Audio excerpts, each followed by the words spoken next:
counting 3 out of 4 at Pittsburgh last weekend. Now let's take a look around baseball, kind of bring you up to date on some of the things going on. Really a tragic story as Kirby Pucket, because of the eye problems, has to retire. Eric Gregg back in Cincinnati yesterday. The Yankees lead 1-0 today, and if they beat Baltimore, they will be 10 games ahead in the AL West. Some hurricane residual weather washed out the Astros at Shea yesterday, and John Smoltz won number 15 for Atlanta. And now the big story there has to be the Kirby Pucket retirement. It is a real shame for baseball. This game needs people like that. Well, it really does. We all know how much we love and how familiar we are with Ozzie Smith. Well, the same thing can be said, an Ozzie Smith type person in the American League in Kirby Pucket. This one of the greatest players, but even a better human being. That is absolutely true. Has a big charity pool tournament. Maybe he'll keep the pool tables warm during the winter like he has for many years, and raising a lot of money for charities. Now a further look around baseball. We're going to check some of the standings and see how the Cardinals and the Astros are doing. The Astros, of course, as we mentioned, rained out yesterday, and now the Cubs tumble to 6 back, with the Cardinals winning 2 out of the first 3 here. Well, what I like about that is the fact that they're going to play a doubleheader at Shea Stadium, if that is possible. It's very difficult to win doubleheaders, and of course the Cardinals won yesterday's ball game. That continues to put pressure on the Houston Astros. Now over in the East, everybody talks about the Braves pitching, but they lead the National League in homers with 122. A very healthy 7-game lead on Montreal, and Smoltz is now 115. Well, they're a very good ball club that usually plays extremely well the second half. It'll be unusual this time because of the Olympics. They have an extended road trip, I believe, 17 games over 19 days. So that's hard to play good baseball that long away from your home park. In the National League West, the hottest team is the Rockies, and they have won like 4 in a row, but the Giants have gone cold, and San Francisco now 11 games under 500. Well, the San Francisco's having their problems, but I think everyone's going to realize that it's going to be the 3-team race. Colorado got back in it, and a lot of people didn't think they could this year. Well, we'll give you some of the American League details a little bit later as the afternoon goes on. Another full house at Wrigley Field for the Cardinals and the Cubs. And the Cardinals are now batting .272 as a team. That is 3rd best in the National League. The lineup brought to you by Southwest Airlines, and the guy bringing you the lineup, a guy who was very tough to hit against, Bob Gibson. Leading off for the Cardinals today, playing shortstop, is Ozzie Smith. Ray Lankford, who's starting to hit a little bit better now, is playing center field. Ron Ganta will be batting 3rd. Brian Jordan, and I think everybody's happy about Brian Jordan. He's going to be batting 4th and playing right field. John Mabry on fire, playing first base. Gary Gaetti playing 3rd base. Tom Pagnazzi, who's having one of his better years as catcher. Luis Alicea is playing 2nd base, and on the mound today is Alan Bennett. And good luck to the Cardinals. Thank you, Mr. Bob Gibson, who once hit an inside the park homer in this yard. It's Gonzalez, McRae, and Sosa across the outfield. Gomez, Grace at the corners, like it has been most of the weekend. Hernandez and Sandberg up the middle. Scott Service will handle 22-year-old rookie Amari Telemaco. Now, Telemaco from the Dominican Republic came up this year when they sent Kevin Foster down. He was 3-0 in AAA, 4-4 here at the Major League level. He's had a season right around the 2-to-1 strikeout to walk ratio. For the most part, he's kept the ball in the ballpark, only allowing 9 home runs in the friendly confines of Wrigley. Tony La Russa would like to see the scoring of his ball club that he's seen the last 2 days, and it's all up to Ozzie Smith, his final and farewell tour. Well, no, we come back here one more time. No, this is our last trip. This is it. Yeah. Forgot about that April trip that we all wanted to forget about. Yeah, that was a quick one. Strike 1. 76 degrees at game time. First pitch at 1:23, Wrigley and St. Louis time. And Ozzie hits a 2-hopper over to Ryan Sandberg. That was Ozzie's 3rd at bat of the series. He's now 1 for 3. It'll be Lankford and Gant coming up next against Riggleman, right hand. The problem for Riggleman, Al, one of his better pitchers who's having a tough year, Bullinger, beaten up yesterday. His bullpen was beaten up as well. It's always tough to look to a rookie on a Sunday when you're trying to split a 4-game series. Well, you just go out there and you put someone on the field, try and hope for the best, try to keep everyone positive. He's good at that. A strike inside corner to Ray Langford. Cardinals are going to see a pitcher that basically is sinker, slider, changeup. Tony thinks the left-handers will have an advantage. Just like that. Advantage Langford and the Cardinals. That's Ray's third hit of the series in 10 at-bats. He's had a homer and 3 RBIs, and Ron Gant is next. Ball right up the middle, kind of a weak effort from Telemaco, reaching up behind his back with his glove to try and spear it. That sinker, you want it to sinker up a little bit. There you see Telemaco trying to reach up. Sinkers that are up are very dangerous, but of course left-handed hitters are low ball hitters to begin with. Here's Gant, and that's a high fastball to Ron Gant, who's had 5 hits in the series. 2 of them have been solo home runs. And a 1-for-4 day yesterday, scoring a run in the Cardinals' 10-5 victory. Just having Ron Gant in the lineup, his presence, what it means to his teammates, and more importantly, the fear it puts in the opposing manager and pitching staff. And every time the Cardinals get base runners in this series, Jim Riggleman has to be concerned. Redbirds have done a great job of driving people in the last 2 games of this set. That was a breaking ball, and that's the pitch that Scott Service told me before the game, Al, Telemaco has not had as a major leaguer. He had a lot of strikeouts in the minor leagues, led the Cubs organization last year, but at the major league level, he has not had the good slider. Well, yeah, he told me too, Scott, that he came up with a reputation, Telemaco, of having a very good slider, and he said it's been very inconsistent. He said sometimes it'll even look like a changeup because it just doesn't do anything. And I got varying reports on his fastball. Some say it's very, very good. Others say it's just average. Well, they must have seen him on different days, so that means he's been inconsistent, which is something a lot of young pitchers are. He's only 22. 1-1 pitch, low and inside to Ron Gant. Amari Telemaco was just 22 on the 19th of January. Signed as a non-drafted free agent by the Cubs on May 23rd of '91. So he was like 17 when they signed him. Luis Rosa got the signature. 2 balls and a strike to Gant. And that's ball 3 with a red hot guy on deck. The last thing Riggleman wants to see is Brian Jordan batting with 2 men on base. Last thing he wants to see is Brian Jordan coming to the plate with men on base. He hates to see Brian Jordan in the ballpark right now. Middle of that lineup really coming up big. Gant, Jordan, and Mabry have 15 hits between them in this series. There's a drive to left field, but Gonzalez is right there. Any elevation on that one at all, and Ron Gant's got a 2-run homer. He really gashed it. And Brian Jordan will bat with Langford at first, 2 down. Well, you really have to pitch Gant inside, but you pitch him inside off the plate for a ball. There, the ball out over the plate, and Brian just hit it hard. Ray Langford, even if he wanted to run, the ball got out there so quickly, he could get back in time. Now here's Jordan.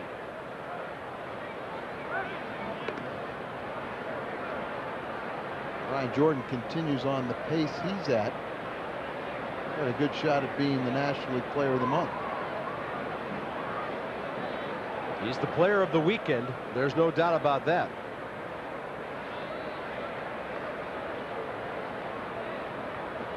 RBIs in his last 17 games. 9 in his last 2. And his team leading total up to 59. Cards have 2 RBI guys in the 50s. Langford with 52.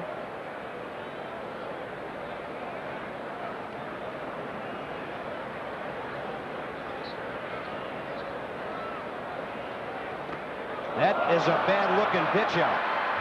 Service had to reach back near the batter's box.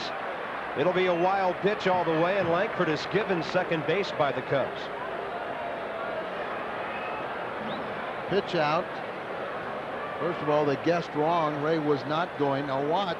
The catcher jumps out there, and then the ball comes right back over the middle. The last place that Service is expecting it.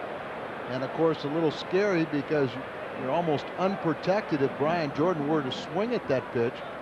Got a good chance of breaking a hand. I'm sure Jeff Kellogg felt a little exposed back there, too, the home plate umpire.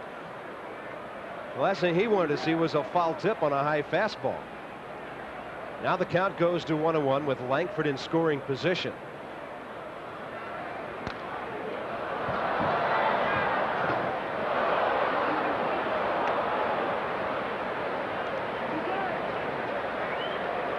One of the other things that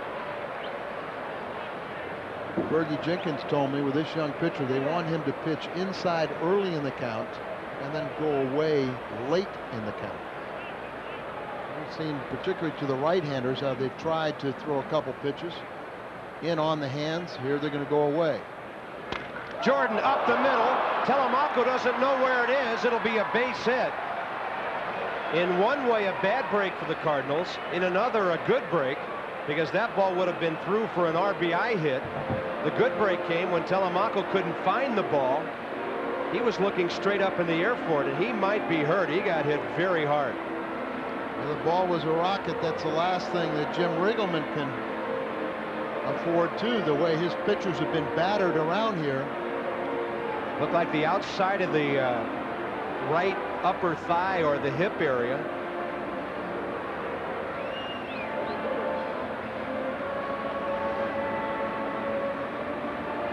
Maybe more on the shin or the knee.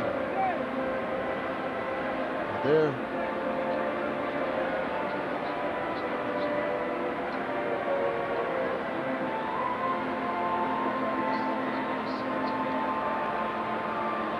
Telemaco's going to have a nasty welt where that one got him. He appears to be okay. Now he's got to face John Mabry after Jordan just collected his 7th base hit in 12 at-bats in this series. They'll let Amari throw a couple of warm-up tosses here.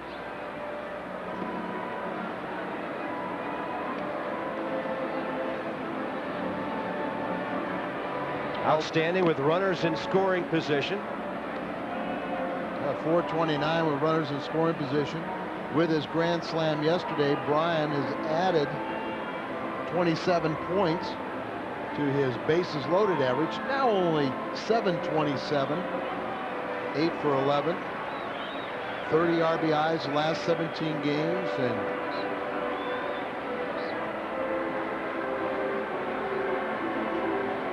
Telemaco apparently is all right until he thinks of facing John Mabry with runners at the corners. And a correction, we little guided there on one of our stats. Ryan Jordan was 6 out of 12 coming into that at bat. Now he's 7 for 13 in the series.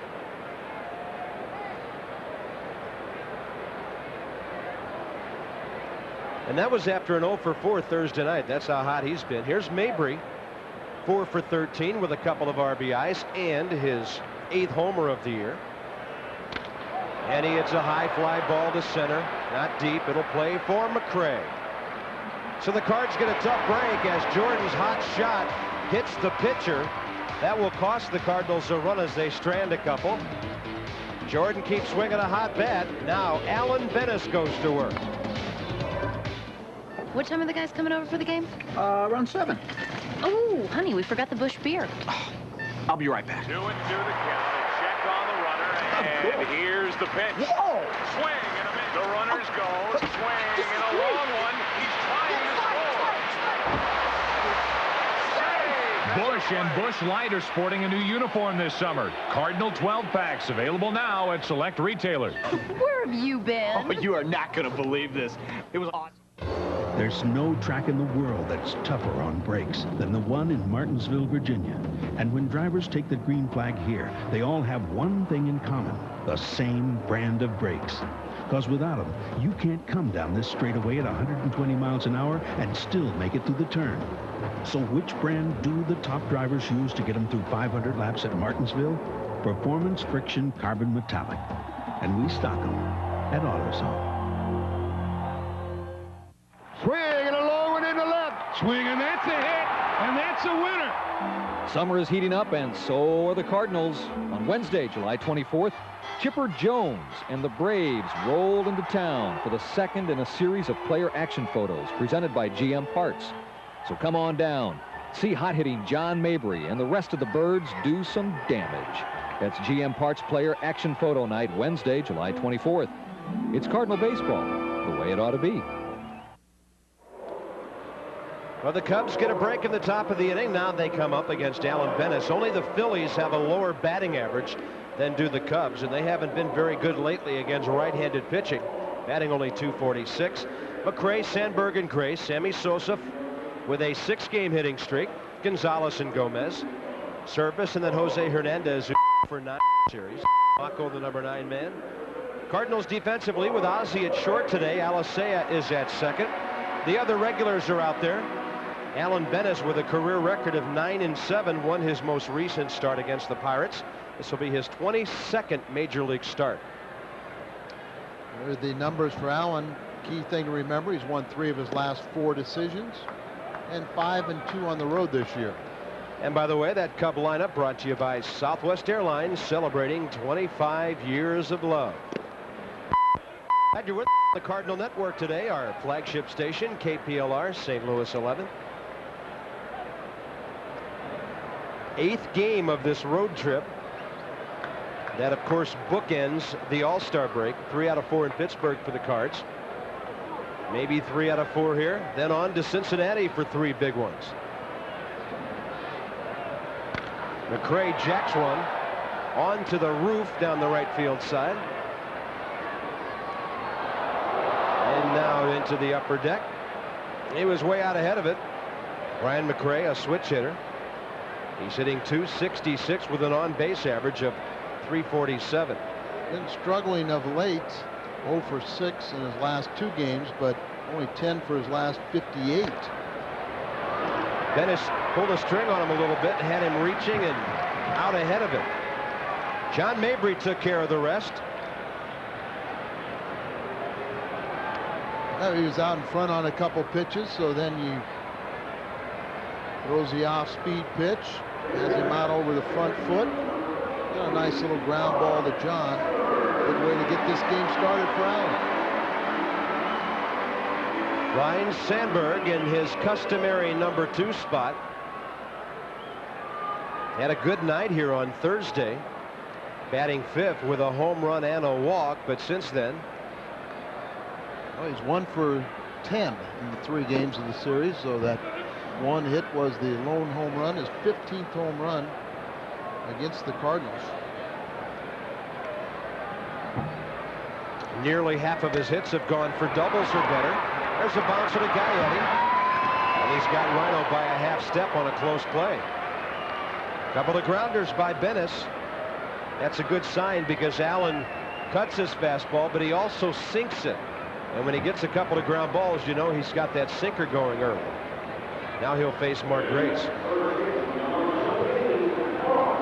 And he had a nice visit by Jerry Reinsdorf, a former employer with the White Sox.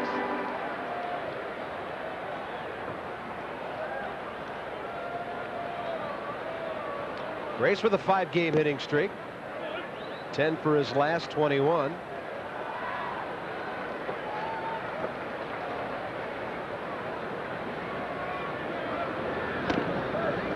And somewhere in the next month and a half, he'll be flirting with 1,500 hits. 69 base hits away.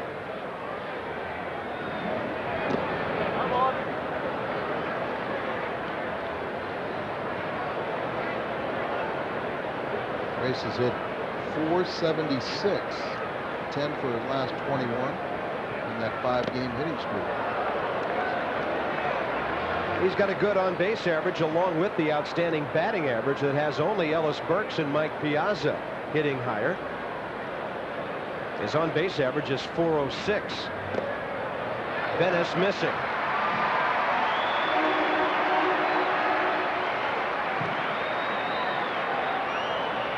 The wind is blowing out today. It's not a good day to walk anybody.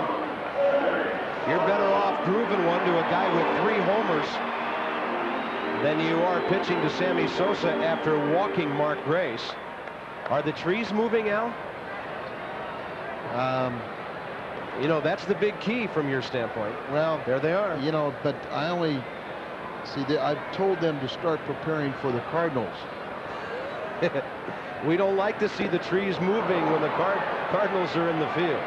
Pretty good breaking ball there, Sammy Sosa, who's riding a 6-game hitting streak.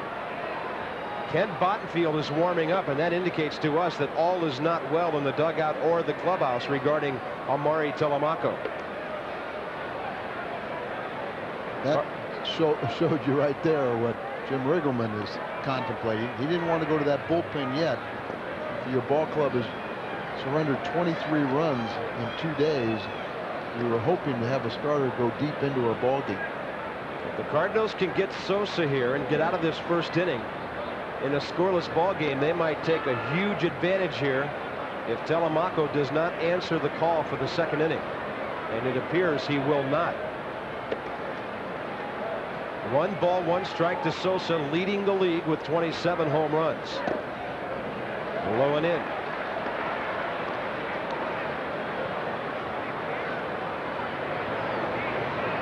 Gary Sheffield has overtaken Henry Rodriguez and Mike Piazza with 26. Sammy has a 6-game hitting streak going, 385.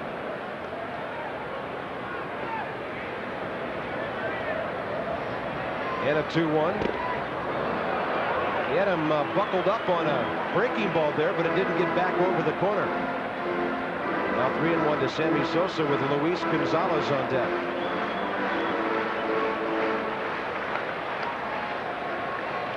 Pull hitter. That's how they play him on the infield and out in the outfield. Big pitch here.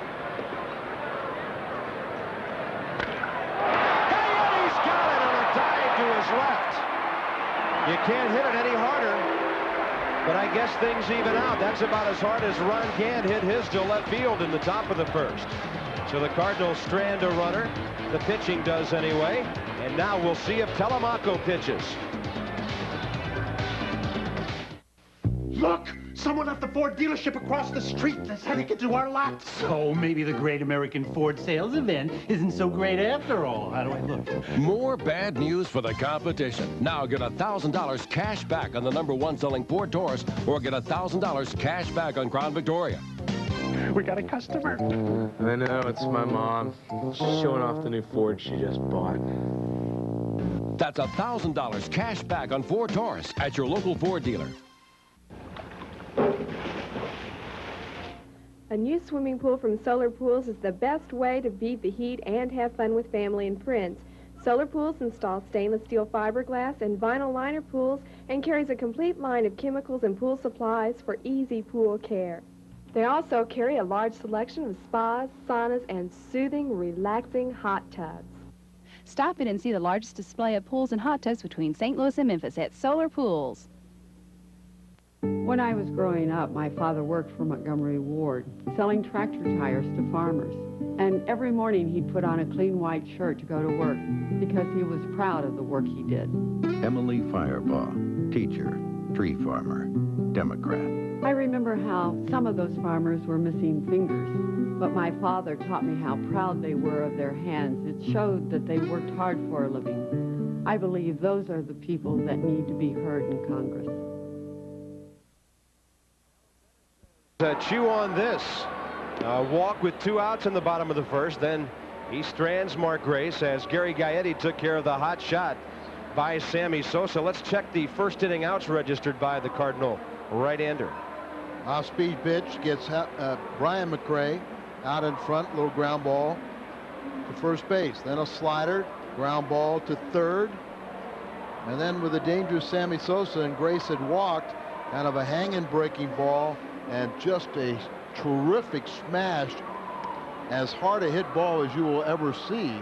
And Gaetti lunges to his left and hauls in the line drive. Well, the Cardinals have already knocked out Jim Riggleman's starter. That's the good news. The bad news is it's still a tie ball game, scoreless ball game, and Kent Bottenfield will come into this game. He was promoted from AAA Iowa on June 15th. He led all AAA relievers in saves with 18 at the time of his promotion, going 1-2 with a 2.19 ERA and 28 relief outings. And he's pitched well right up here in Chicago. He's been scored upon only once in his first 13 Cub appearances. The reason Telemaco only went 1 inning was this smash right up the middle off his right leg. He did stay into the game long enough to complete the inning. He retired Mabry on 1 pitch, but Jim Riggleman has had to go to his bullpen. And as you mentioned, after the Cubs have allowed 23 runs Friday and Saturday, he was hoping to get 5 or 6 innings at the very least out of Telemaco. Now he turns it over to a man who has not pitched in the major leagues since '94. When Bottenfield pitched 1 game total for the Giants. And in the top of the second, Gaetti launches one, but Gonzalez will catch it on the track. You get the feeling the Redbirds are about ready to explode, but the fuse has fizzled a couple of times here, but they are getting some cuts. Gaetti making a bid for his 3rd homer of the series there, and his 11th of the year. It'll be Pagnazzi. Tom is 3 for 11 on the weekend. Now the Cardinals lower half of the order has done an outstanding job. They have the highest batting average in the National League. Half swing. Sandberg gets it. He got a great jump on that ball.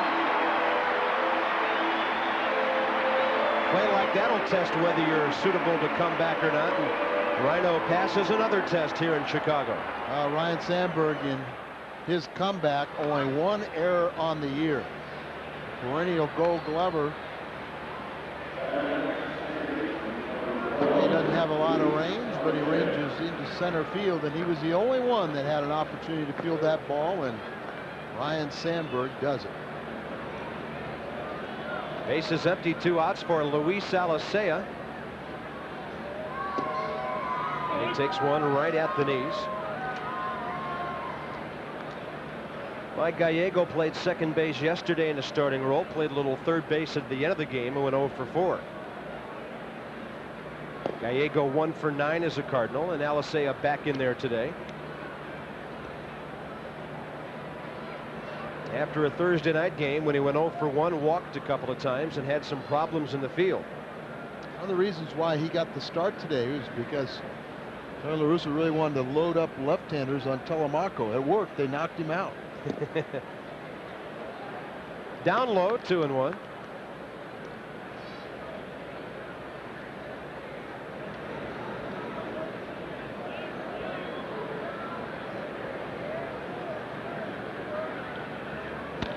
And Luis has a base hit down the right side. That'll be the Cardinals' 3rd hit of the afternoon. And that'll get the pitcher, Alan Bennis, to the plate here in the top of the second. And lately, Alan Bennis has been swinging the bat pretty well. Well, one of the reasons you wanted to load up against Telemaco, the left-handers, is the sinker. If I remember right, Bottenfield still throws a sinker slider type pitcher. Maybe a split finger in there also. Here's Bennis trying to keep his hitting alive. He will do it with a shot to the gap in right center, and the Cardinals will take the lead. Alicea will score. Alan Bennis gets his 4th RBI of the year, 2 consecutive hits after he had a single in Pittsburgh last Saturday. 1-0 St. Louis. Once again, the lower end of the order continues to slug. Yesterday was a perfect example. Stottlemyre, had a couple real good at-bats, including one time where he walked And then Clayton drove him in, but the bottom part of the order kept on getting the top end the opportunity to drive in runs, bring the power guys up with runners on base. Here's Ozzie, and a good fastball under his hands on the inside corner. Ozzie's a good guy to have up in this situation. You know he's going to make contact and put the ball in play with 2 outs.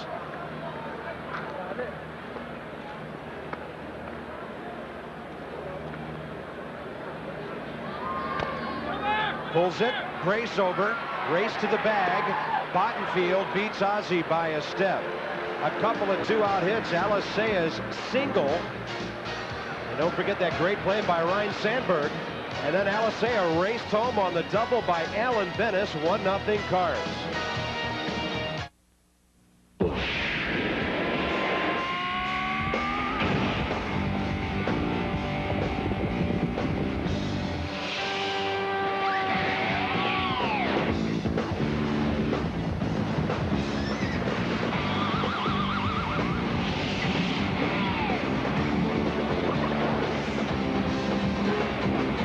There's no place I'd rather be.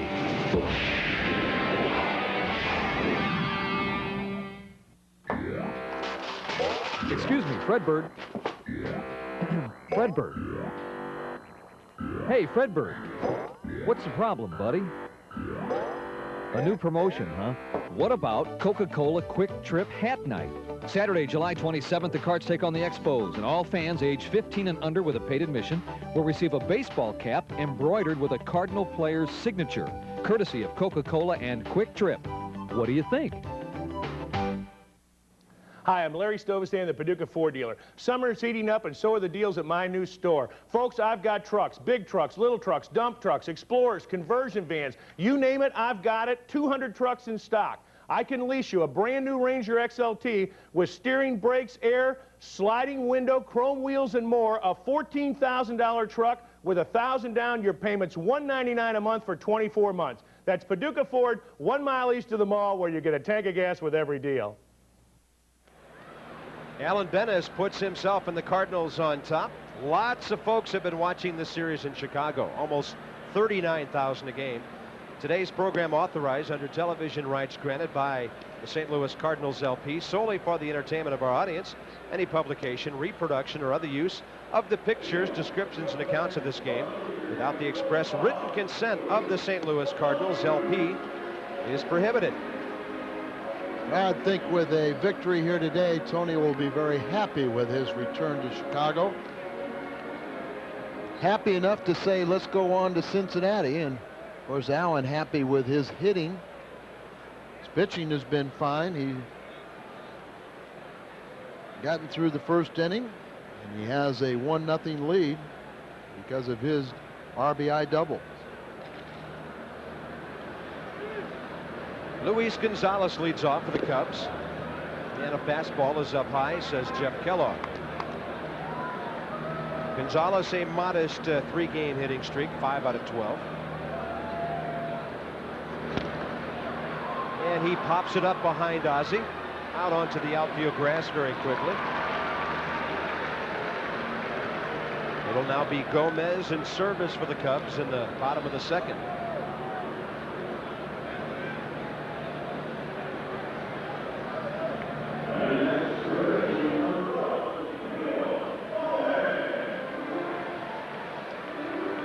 Leo Gomez is slumping. Over his last 4 ball games, he's 0 for 14. And over his last 7, 1 for 21. And this is the problem the Cubs have. The bottom of their lineup is not producing.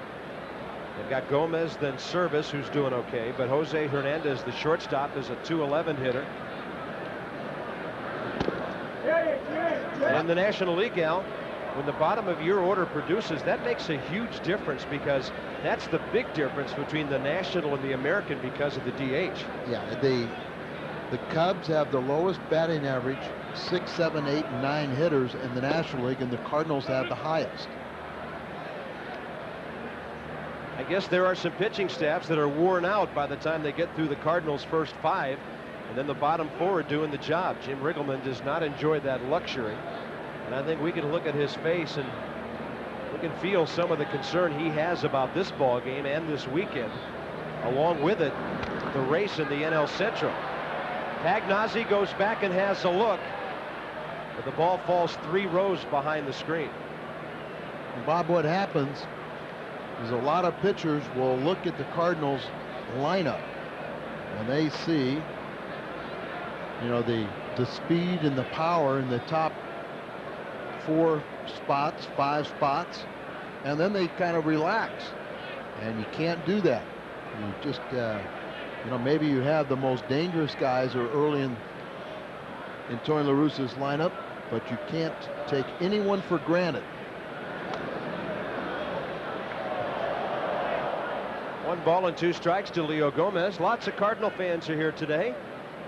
Season ticket holders Audrey and Tom Miles from Olivet are cheering for the Redbirds today, and our friend Terry Graves, who does a nice job of ushering down by the elevator down by the Cardinal clubhouse. She says hello to the Stegman family back in Baldwin, Missouri, watching today on KPLR's St. Louis Select. Terry also says hi to everybody in St. Clair.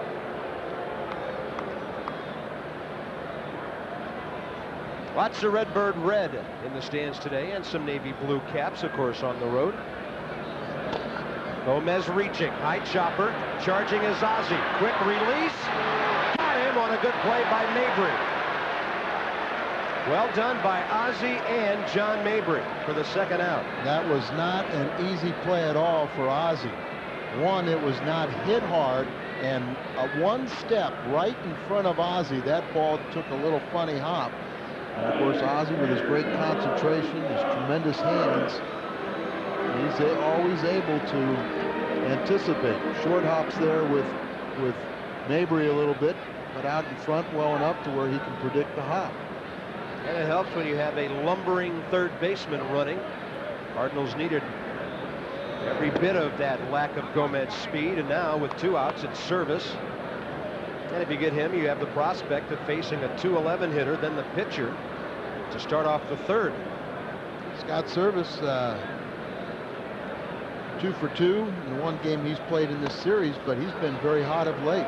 This will be a lot more time for Ozzie to make this play. And the Cubs are gone in the 2nd. 4 straight for Alan Dennis since the walk to Mark Grace in the 1st.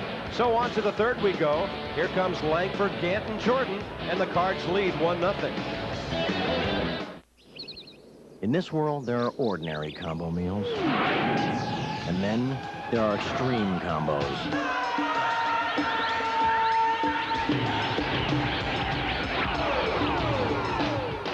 Taco Bell introduces $1.99 extreme value combos. 4 new meals like 3 tacos and a drink, each $1 less than some burger combo. So you can buy something you really need, like more pads. $1.99 extreme value combos. Fred, how many people live on this planet? I don't know. Why? Because I think half of them are across the street at the Ford dealer. That's because your local Ford dealer is having their Great American Ford Sales Event, and time to save big on Ford Ranger. Now get $1,000 cash back on the #1 selling compact pickup in America. Now. And deals like $1,000 cash back on Ford Ranger has the competition pretty worried. It's the Great American Ford Sales Event at your local Ford dealer. Hoyer Sons Implement is the proud distributor of White Outdoor products. The 1996 line of White mowers is bigger and better than ever, featuring Cruise-Matic transmissions with optional hydrostatic transmissions, dependable Briggs & Stratton engines, standard cast iron axles, and a battery with 275 Colt cranking amps of power. And White mowers start at just $10.99. Plus, you can buy a quality White mower from Hoyer Sons Implement, make no payment, pay no interest until October 1st of 1996. Only at Hoyer Sons Implement in Cape. Timely hitting last inning, good pitching so far, and in the bottom of the 2nd, good defense, Al, by Ozzie. A very slow hit ball. And there's a short up there. Gomez had a little bit of discussion with the first base umpire, but how about that? Isn't that a good looking hat? Well, you can look just like the Wizard. Saturday, July 27th, if you're lucky enough to get one of Ozzie's autographed caps on Coca-Cola Quick Trick Cap Night at Busch Stadium. And the 15 and under will walk away with a uniquely designed baseball cap. It'll have One of 4 Cardinals on it. Ozzie, Willie McGee, Stottlemyre, or Eckersley featured on those silhouette caps. Saturday, July 27th, when the Expos are in town. Top of the 3rd, Ray Langford, Ron Gant, Brian Jordan.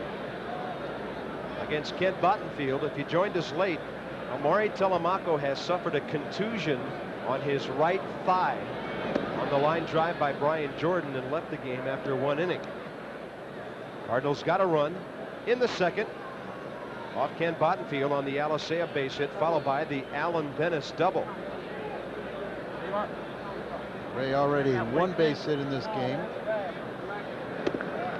3-0. He came into the series 2 for 9, a home run, 4 runs scored, and 3 RBIs and a stolen base. See how productive he has been this year, but you almost get the feeling he's going to break out. When he breaks out, there's nobody streakier. He's aboard, leading off the 3rd. Now the big boys are coming up. And let's pause 15 seconds for station identification. This is the Cardinal Television Network.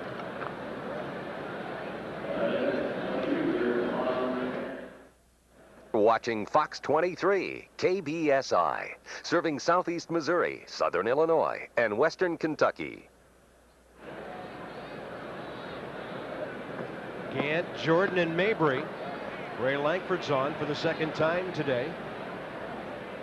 After singling in the 1st inning, he advanced to 2nd on a wild pitch. Stranded as Gant lined hard to Gonzalez. After a Jordan base hit, Mabry flied to center. Ray's running. Pitch down low. Throw on target, but safe. A great throw by Scott Service. Ray Langford simply outran it, and that's his 18th steal in 21 attempts. When a catcher makes this good of a throw, you usually say you got the good jump off the pitcher. I think he's safe. Watch where his hand is. He's tagged up around the armpit, and yet he had the full extension of his hands. It just looks bad when you slide all the way across the bat. He just did keep the foot on there. Paul Runge, the umpire down there, the crew chief. They've got TV screens under the upper deck here for some of the fans sitting way up under so that they don't miss things. And a lot of those fans were hooting and hollering when they saw the replay. There's one of them. They have them in the upper deck as well. They also have a lot of that, the metal support structures that obscure your view. Right. They have to have those TV cameras. And I think either way, that if he was called out, we wouldn't have complained.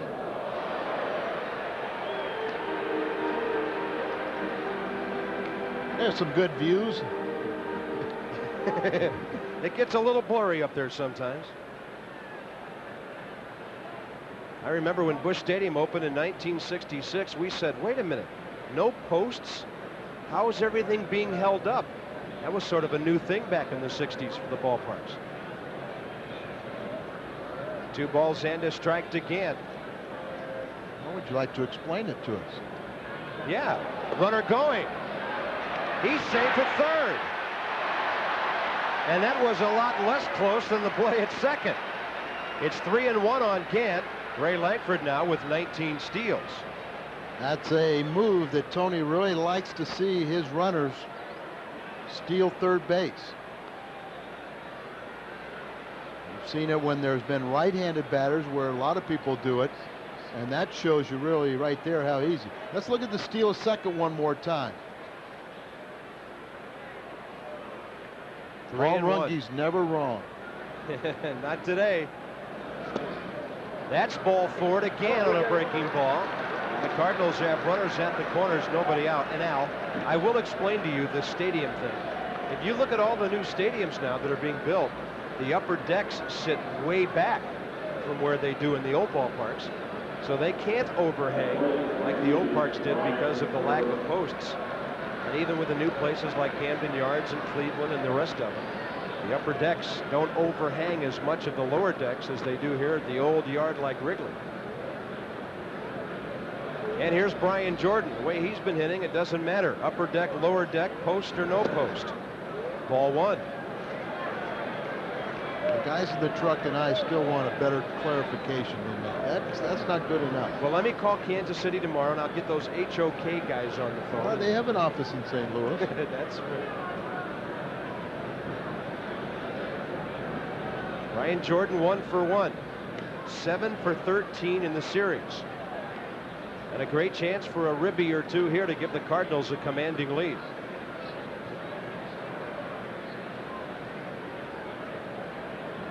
Here for this.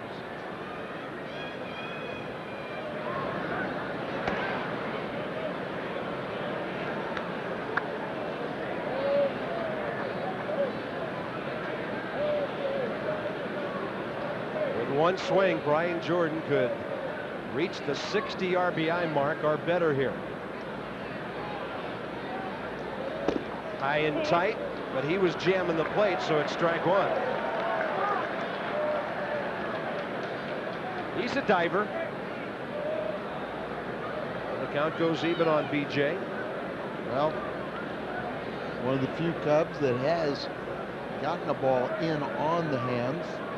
You know Ferguson Jenkins wants his pitchers to come in early in the count on the Cardinal hitters.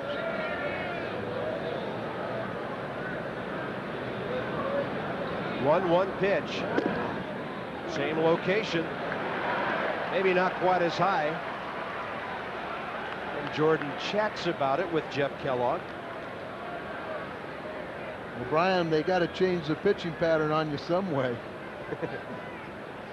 How they had been pitching you wasn't working. So if they've been throwing you away, you better look that it's going to come in early in the count, and then later in the count, they'll go away. Like that. Can't have both sides of the plate.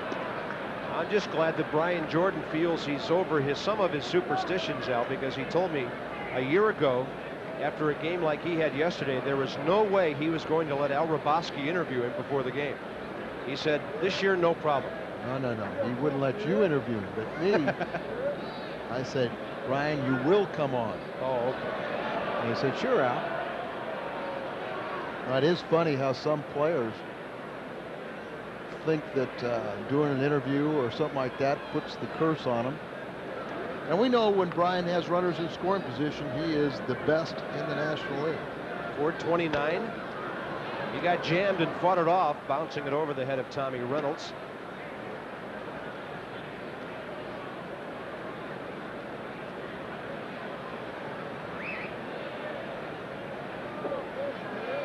Well, 421, he could go almost to that ladder level with a base hit here. Yeah, that's what you were just. Well, I'm assuming he's going to get a hit. Assuming you hit. You've taught me to do that. Well, you have to.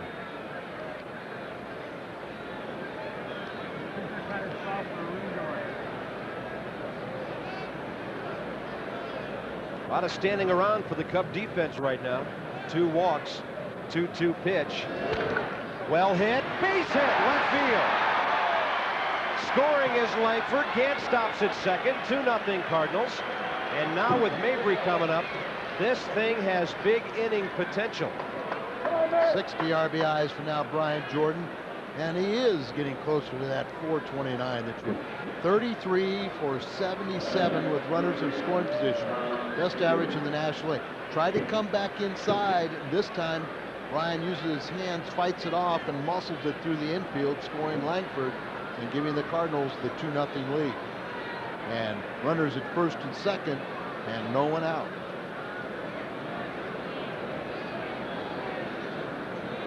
John Mabry takes a breaking ball that catches the inside corner.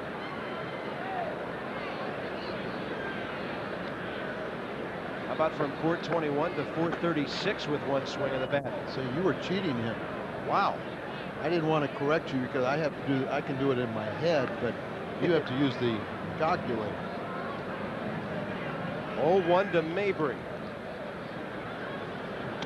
He had a rip. Cubs are hoping for a double play ball, but they won't get it on a high fastball like that.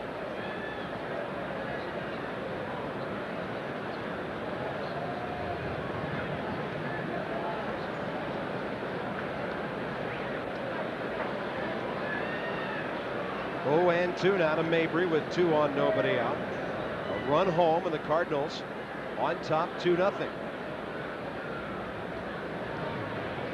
And that's a good idea because the Reds have 3 early runs at home against the Pirates. And the Astros are leading after 6 at New York, 3-1.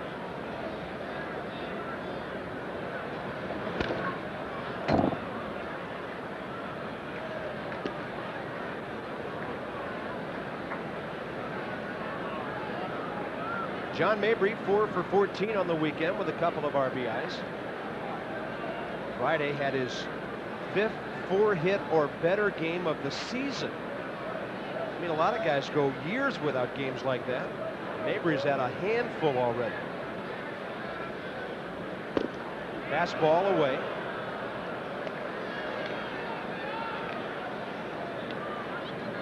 It's fun watching John mature as a hitter. Well, it was only a week and a day ago, Al, that he had the 5-hit game in Pittsburgh.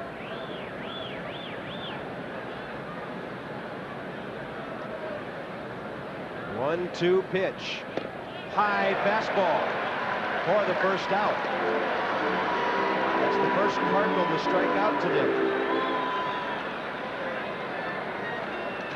Try to come in.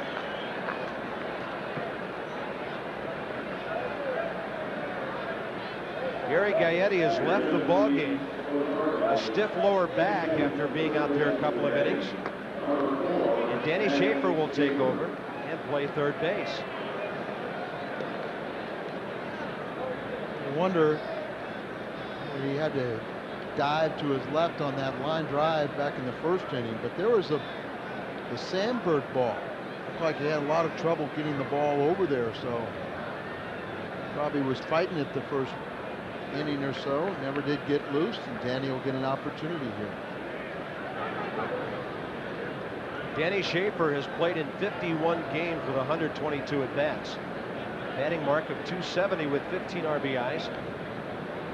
Danny made a statement to me the other night that really told me something, Al, about the way this Cardinal club is coming together.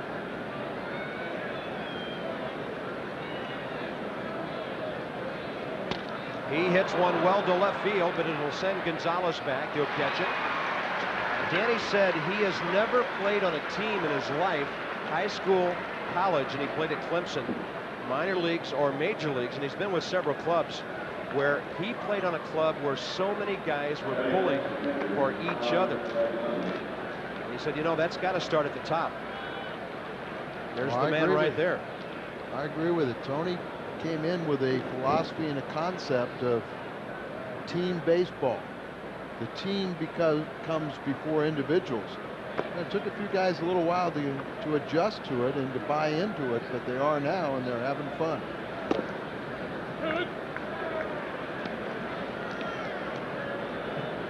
Need Pags to do something here and make this that good inning with a crooked number. Ignazi, that little half-swing pop-up that Sandberg made a great play on first time up. He's been good at 2-out RBI hits, but not this time. Pretty good job by Kent Bottenfield if Sosa catches it. And the Cardinals will settle for 1 after a pair of leadoff walks. Jordan's RBI, his 60th of the year, puts the Cards on top by 2.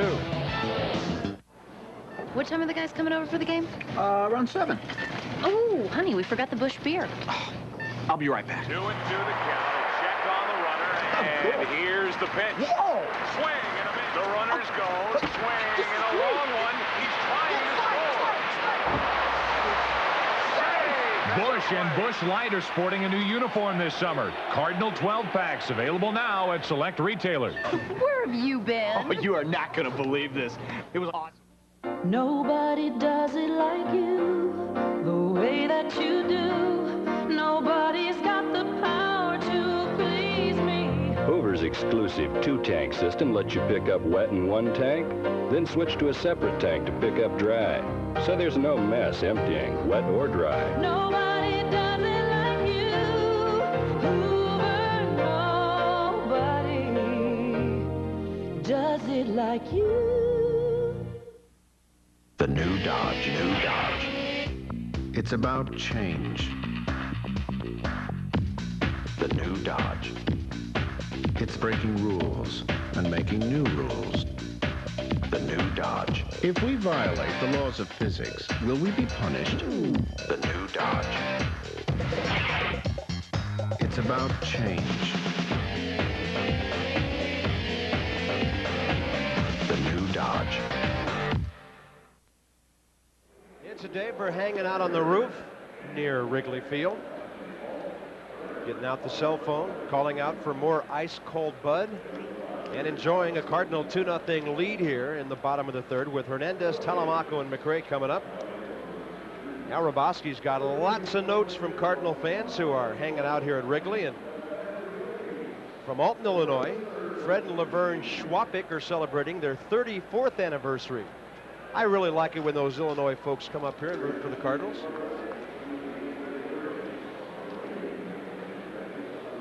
It'll be a wild weekend when the Cubs come in for 4 after that Cincinnati series, Thursday, Friday, Saturday, Sunday. Cards and the Cubs next weekend. And happy birthday on the organ today for Jose Hernandez, who turns 27. Also Steve Stone, who's not 27. No. Dolores Dalton and Mary Jones wants to say hello to all their family and friends. First pitch, a drive to center. Langford can't catch it. It's off the wall on a fly. Wow. Jose Hernandez has only hit 3 home runs this year. 6 doubles, 1 triple. He nearly jacked that ball out of here. That breaks an 0 for 9 in the series for the Cubs shortstop. Well, it's a breaking ball, too. He's out there and has the arms extended, lifts the ball over Ray's head, gets it a 1 hop off the wall. And now Allen will have to do a little pitching. This is Bottenfield. Mabry tagged him. Nifty little pickup on the short hop by John, then a quick tag. Sacrifice is good as Telemaco's successor, Bottenfield, moves the runner over.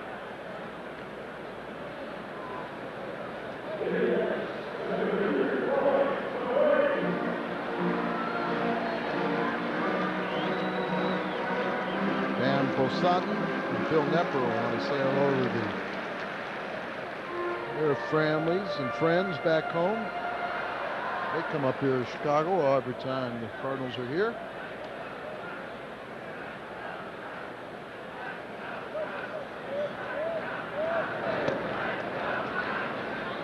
And it's low and inside to Brian McRae, who bounced to Mabry his first time up. With a 2-run lead, the Cardinals play the infield back. Danny Schaefer is even with the bag at third base, well off the line.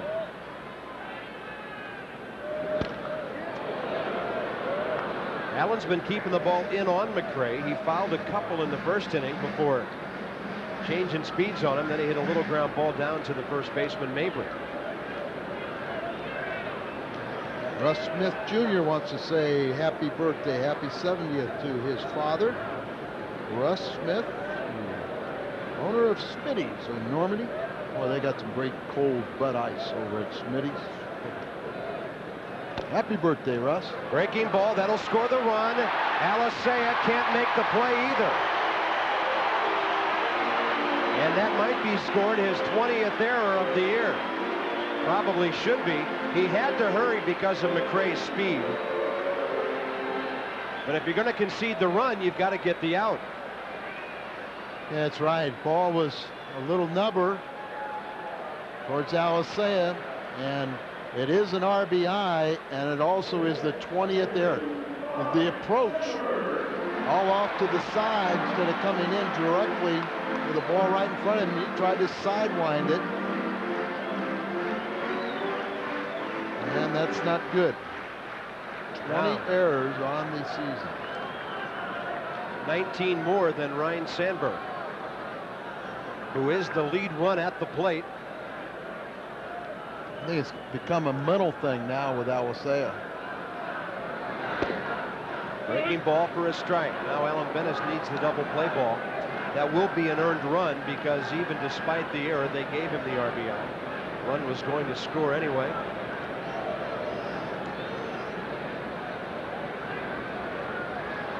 Now it's a 2-1 game. And Alan Bennis has some difficult hitters now to take care of in the Chicago third.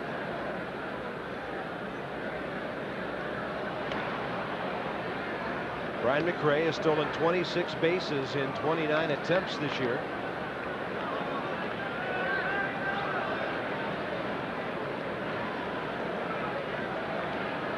Only Lance Johnson, Delano DeShields, and Eric Young have stolen more.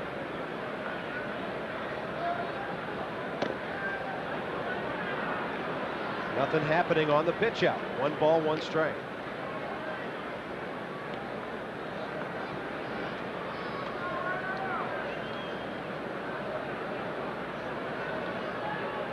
It's Dave Burba pitching for Cincinnati, by the way, today, and for the Astros, Mike Hampton in that game at New York against Pete Harnisch.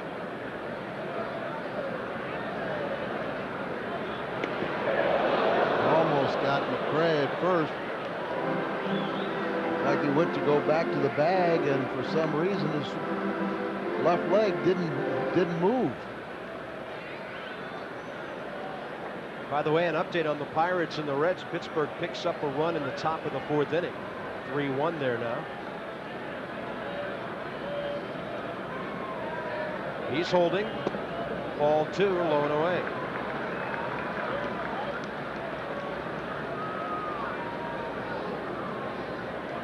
Lano, a good, knowledgeable hitter. Mistake hitter, looks for something in the inner half to jerk early in the count.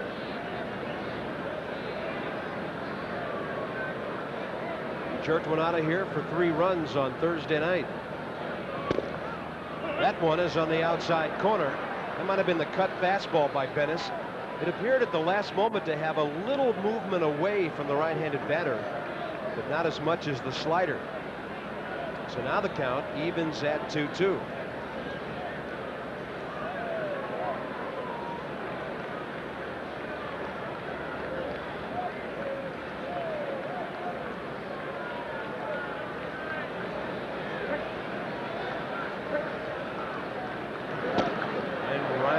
Sandberg bounces a foul to Danny Schaefer. Good play, though.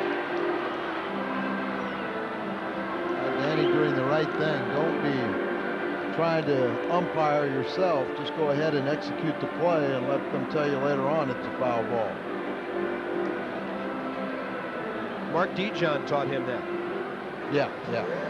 Make the play and then decide whether it's a foul ball or not.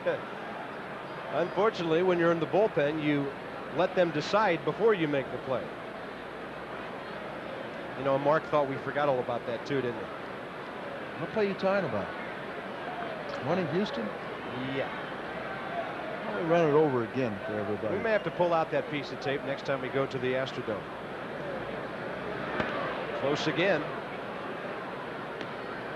The count is 2 balls and 2 strikes on Ryan Sandberg, who bounced out to Gaetti first time up. Now Danny Schaefer is over at third for the Cardinals. Left side defense to Schaefer and Ozzie. Alicea with the error in this inning on the right side with John Mabry, who holds Brian McRae. 1 out. He's holding again, and a swing and a miss on a good breaking ball by Bennis. That is strikeout number 1 for the Cardinal right-hander. Breaking ball and good location down the way. Now the league's 3rd leading hitter, Mark Grace.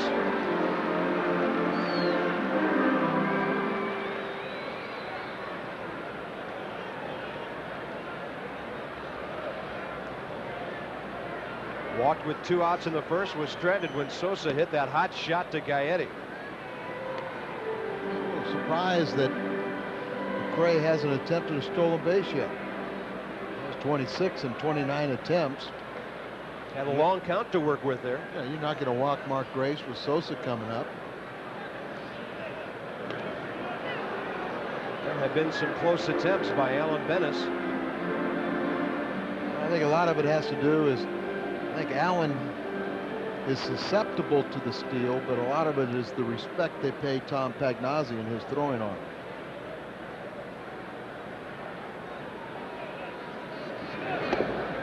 Now he goes on a delayed steal, and Alisea can't handle it. Boy, that is one of the best delayed steals you'll see. Delayed steal is you're not running on the pitch. And Alisea, it's tough. It puts pressure. Now watch, he takes his lead. You take 3 crow hops, and then you're running. The pressure is on the second baseman to get there. And if Alisea could have held on to the ball, it does short hop him. He's running hard to get to the bag because he has to hold his position. So it puts a lot of pressure on the middle infielder. Now Ozzy's got him, maybe. No. Close play. Close, but safe. And then Ozzy just kind of tossed the ball in over the top of Alan Bennis, requiring Pagnozzi to scramble out and pick up the ball. Speed makes so many different things in a ball game take place. To Alisea's credit a moment ago, Al, we did see him use his chest to block the ball, the low throw, the short throw from Pagnozzi, and keep that ball out of center field. Then a very close play before the 1-0 pitch to Grace, which misses, ball 2. You saw Mark Grace, one of the reasons why he's such a good hitter. He was way out in front on that off-speed pitch, but his hands were back. The bat's back to where he can pull the trigger. That's a 3-0 now. Sosa on deck.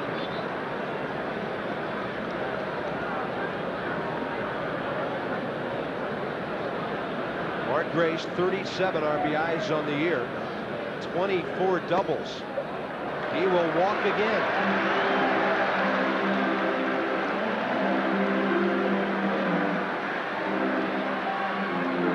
Cardinals have already given the Cubs 4 outs in this inning.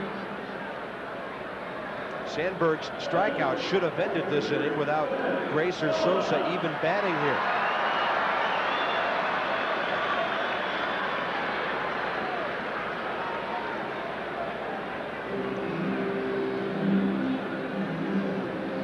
Allen making his 3rd career start against the Cubs. All 3 of them here. Lost 1 last year, late in September after he came up. Got a no decision earlier this year.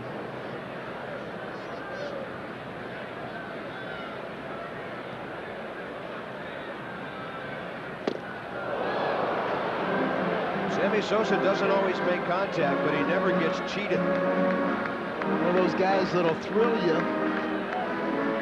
The only Cub in their history to have 30-30 seasons, and he's done it twice. 27 home runs, but he has 96 strikeouts. That was one of the reasons given why Bobby Cox did not have him on the All-Star team. He said he strikes out far too often. Do you think that's fair, though, for an All-Star game to say that? No. I mean, the guy's leading the league in home runs. I think what Bobby should have said was, it's a numbers game. You know, the roster restricts you. To take a little bit of a slap at Sammy Sosa for the strikeouts, rather unfair within the context of what it takes to be on the All-Star team. Yeah, I don't think he needs to give an explanation. Or don't try and give a reason why. Just say, hey, he's having a great year. We just ran into a numbers problem. Yep. 0-2 the count. It was a high fastball.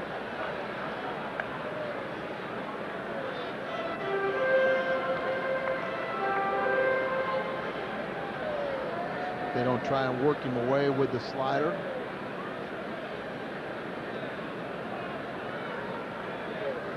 Another fastball in apparently. No, slide away. I thought where he was pointing it.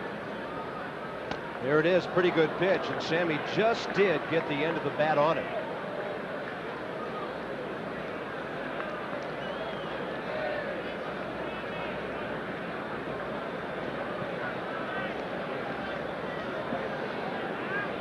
Sosa, originally a member of the Texas Rangers. They called him up in '89. Landed with the White Sox for a while in the Harold Baines trade.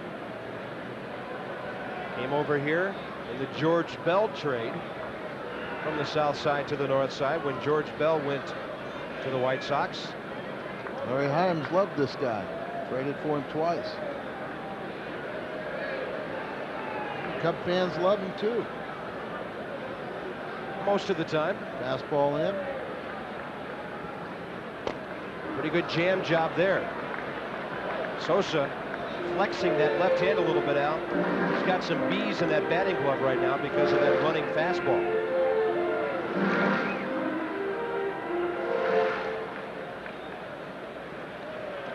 A long 3 innings of Cardinal Cub baseball here. Telemaco hurt early. Bottenfield working slowly, walking a couple of guys. And now Bennis working slowly here, and the Cubs run scoring third. They're trying to tie this game or take the lead.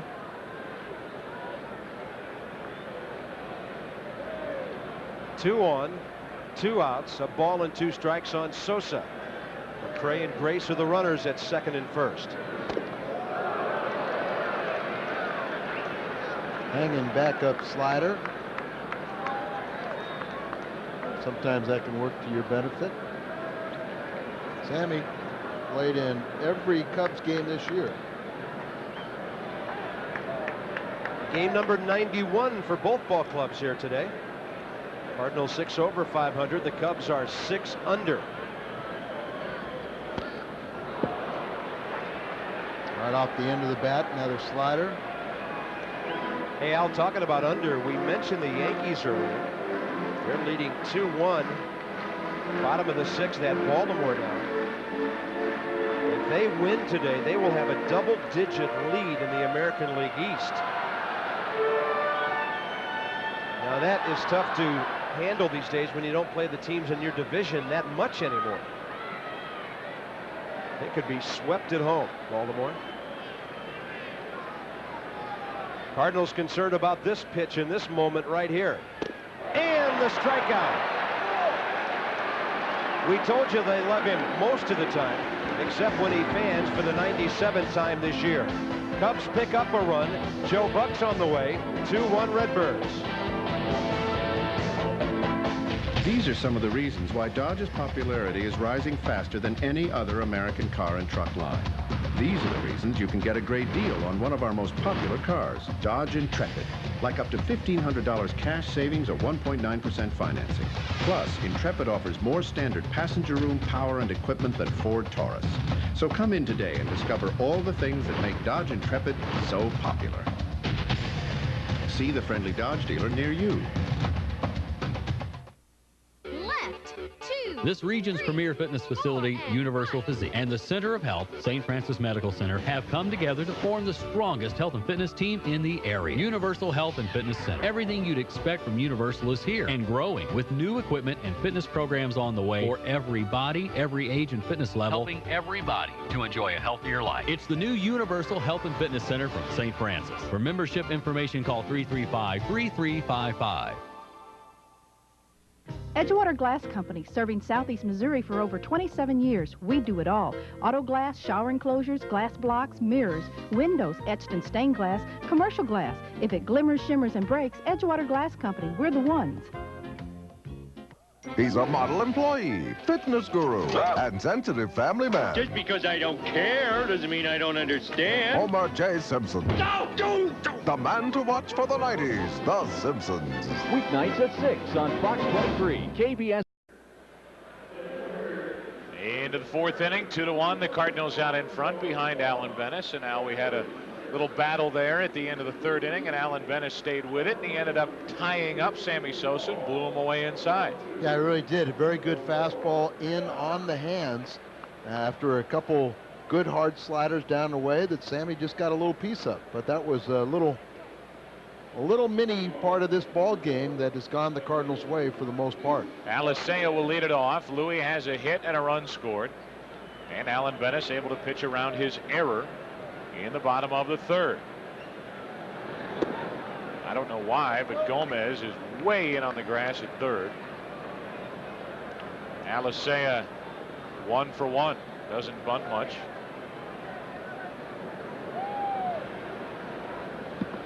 Trying to get on ahead of Alan Bennis. 1-1. Cardinals had a big chance to put up some runs in the third inning. Got only one run on one hit, but a couple of walks in the inning, and Bottenfield able to get around him. The heat from Kent, and the count 1-2.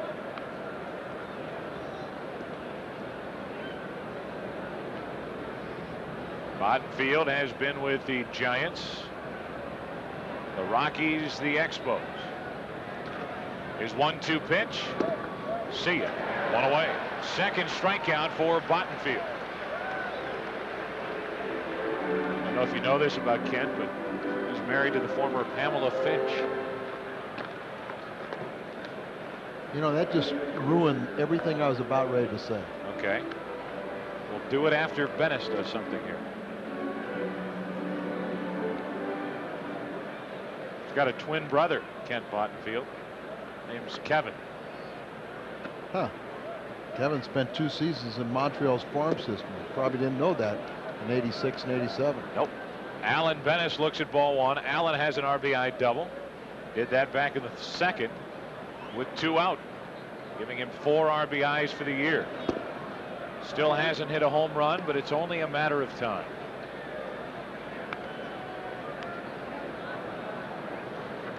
As a 1-1 count. I know where the pitch would be for him to hit it out. Strike 2. Likes the ball down. About thigh high on the inner half. And then he'll just drop the bat head and use the hands. He's strong. And in batting practice, frequently can hit the ball out. 1-2 pitch. Breaking ball. Allen was willing to give him a strikeout. Yeah, don't go Jeff to the dugout. Kellick wasn't. Don't go to the dugout quite yet. 2-2.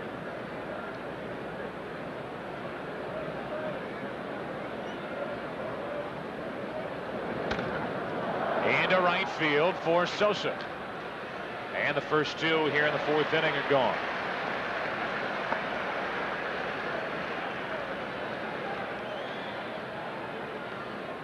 So with 2 out, nobody on, back to the top of the lineup, and here comes Ozzie.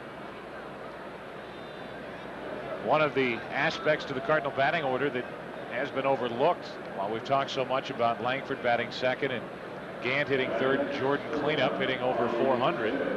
The work of Royce Clayton in the leadoff spot. Hitting around 380. Ozzie's 0 for 3, hit that hard, but right at Grace. And the Cardinals go in order for the first time today. After 3.5 innings in Wrigley, Cards trying for 3 out of 4. They lead it 2-1. These help define a Consumer's Digest Best Buy and help explain why Dodge Caravan has been named a Best Buy 2 years in a row. These help define the Dodge Best Buy celebration and where you can get great deals on America's best-selling minivan, Dodge Caravan. Now with sliding doors available on both sides, even seats that roll in and out. The Dodge Best Buy celebration. It just doesn't get any better. See the friendly Dodge dealer near you. Hey, crispy onion lovers, listen up. Hardest kicking onion bacon cheeseburger. It's a wild new thing. It's your favorite appetizer. Onions crunchy and crisp on a quarter-pound beef patty. This is sweet onion bliss. Now spread on the sauce. It's really kicking. Just one bite and you'll be taking Hardee's new kicking onion bacon cheeseburger. A whole new taste blooming in burgers. So what did you have for lunch today? For breakfast, try Hardee's Bacon Omelet Supreme Biscuit. Tuesday is Sci-Fi Night this summer on Fox with Out of This World Tuesdays. The Alien Nation trilogy begins. Coming to enslave us again. With Dark Horizon. Continues the following Tuesday with Body and Soul. And concludes with this year's Saturn Award winner, Alien Nation Millennium. Plus, from Francis Ford Coppola comes the sci-fi adventure. Know what it's like to live forever. White Dwarf. Out of This World Tuesdays begin July 16th on Fox.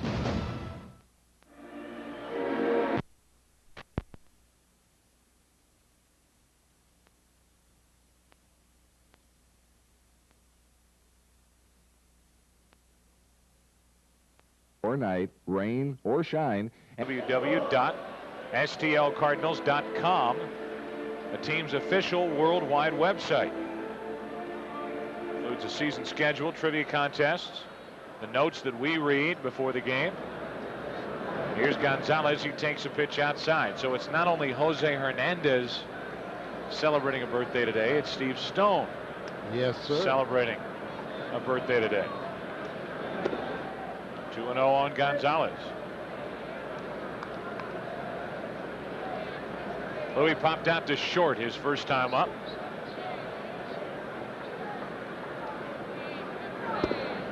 Came back over the plate, 2-1. There is Steve Stone, your counterpart with the Cubs. Pitched against him in the minor leagues when he was originally with the Giants. Won a Cy Young Award with Baltimore. And a little stogie while he's doing the game. I'm glad he's over there. 2 balls, 2 strikes on Gonzalez. Gomez in service will follow. That should be extra bases. See how Gant plays it. Comes up throwing. Gonzalez a single and a good play by Gant down the left field line.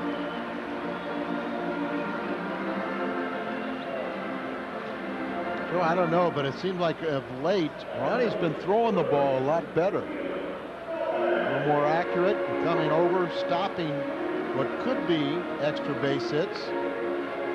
Ball running away and got up into the eyes of Gonzalez. So all you gotta do is come over and come up throwing in the vicinity. So the leadoff man is on. The tying run is on for Leo Gomez. Gomez 0 for 1.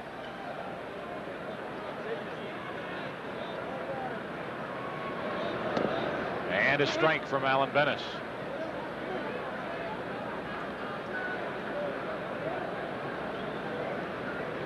Cubs have help getting ready in their bullpen. Spot and field. Only a short reliever may be running out of gas. Well, they're getting down to where they might have a scoring opportunity, or at least Jim Riggleman is anticipating they could be. 1 ball, 1 strike on Gomez. Terry Adams getting loose for the Cubs in their bullpen. Hard throwing right-hander.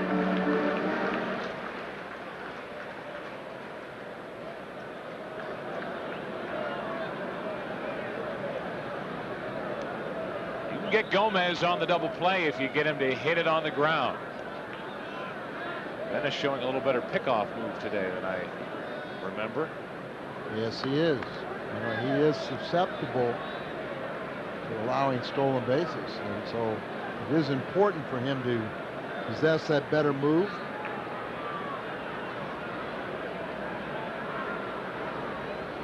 A 1-1 count on Gomez. That's a base hit into left field, and the first 2 are on for the Cubs here in the 4th.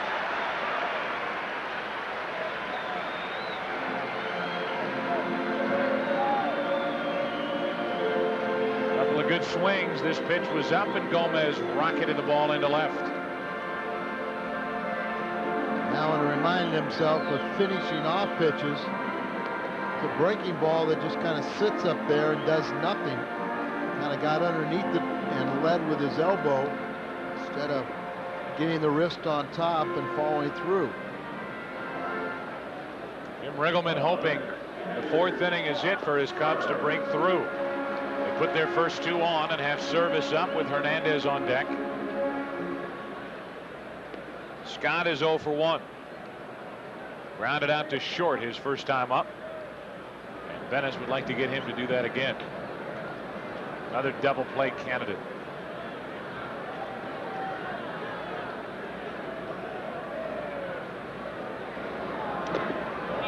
That hit service and will load the bases.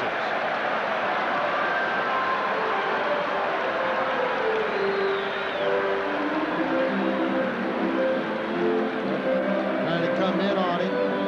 The ball just taking off a little bit. Got him on the right forearm. Starting to stride in, and then there you see, right below the elbow.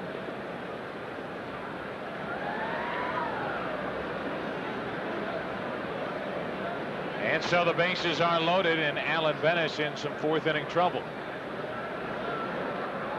Cardinals leading 2-1, but that lead in jeopardy now with the bases loaded, and Bennis getting ready to deal with Jose Hernandez, who has already doubled off the wall in right center. Now this situation where down at the lower end of the order, you really have to go right after Hernandez. You can get 2 for 1.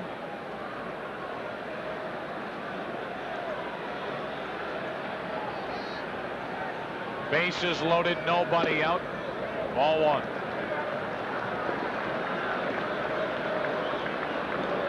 Cub fans thinking, do we finally get to cheer? They haven't had much to celebrate so far after Thursday. 1-0 pitch. Into center field. Langford back.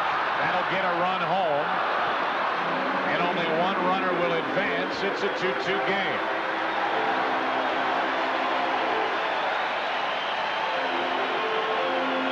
Sac fly to center. Gonzalez scores, and it's a 2-2 ball game. So how does Scott Service not advance on a ball this deep? Hernandez got a breaking ball the first time, fastball, but when you send Ray Langford this far back, you know, it's either going to be off the wall and you're going to advance far enough, but more than likely it's going to be caught. Scott Service should be at second base. So now the double play is still alive. We're going to have a pinch hitter, Scott Bullitt.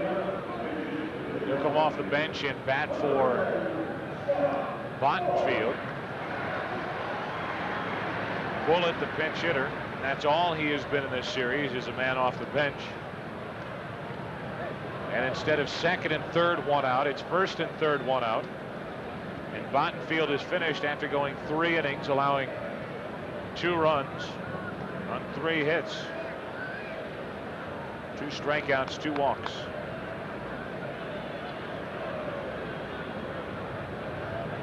Double play still alive, and the defense on the infield looking for it. First and third, 1 out. Bullitt pinch hitting here in the 4th. Taking ball 1. Bullitt is hitless in his last 6 games, going 0 for 8, and has 2 hits in his last 20 at-bats since June 18th. 7 for 35 as a pinch hitter, 6 runs scored, 3 walks, 1 RBI. Good pitch, strike 1.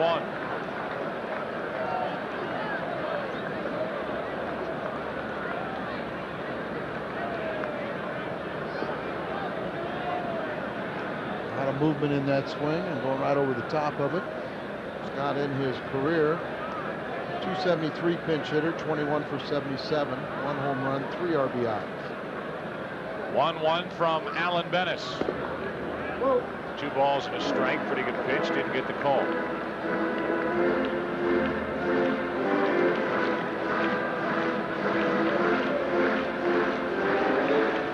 Cardinals led 2-0, 2-1. Now they're tied 2-2, and the Cubs with a great chance to take their first lead of the day.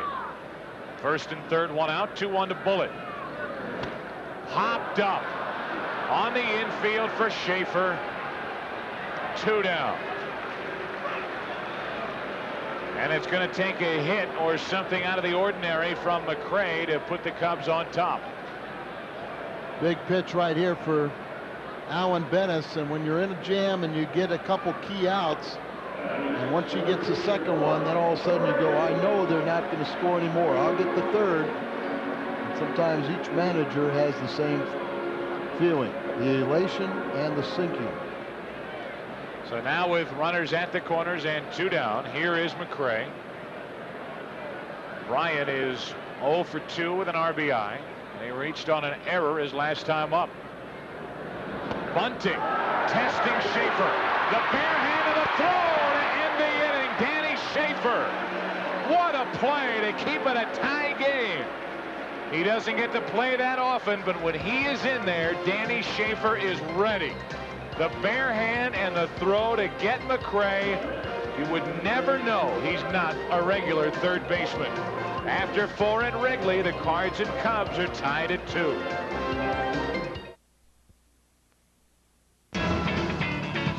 Hey, you want a sport utility with 2 or 4 doors and value? We've got Tracker. And during your Chevy Geo dealer summer savings time, what you want is what you get. Tracker with $1,500 cash back or 3.9 APR financing. Tracker has dual airbags, daytime running lights, power steering, and now you can get cash back or 3.9 APR financing. It's summer savings time at your good neighbor Chevy Geo dealers. Everything you want, we've got it.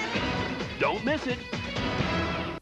So, you're ready to cyber surf across the deep blue internet, but you're not exactly clear on those baud rates or that World Web thing. Hey, not a problem. Forget all the techno babble. Let one of our friendly computer gurus show you how easy it is with LDDNet. It's a quick trip to the info superhighway, and local access makes it cheaper to travel.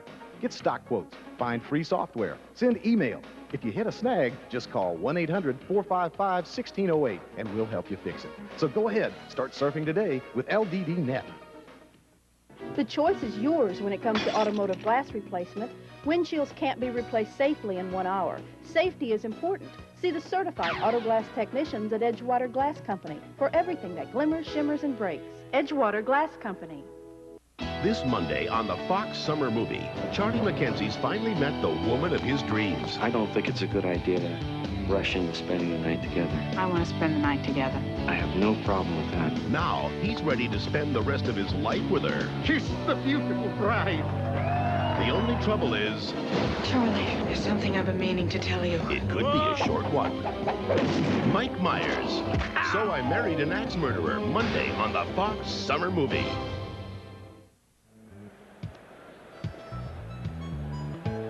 Guests of Cardinal Baseball receive a gift certificate to Northwest Plaza. Northwest Plaza has the biggest stores and the most merchandise in St. Louis.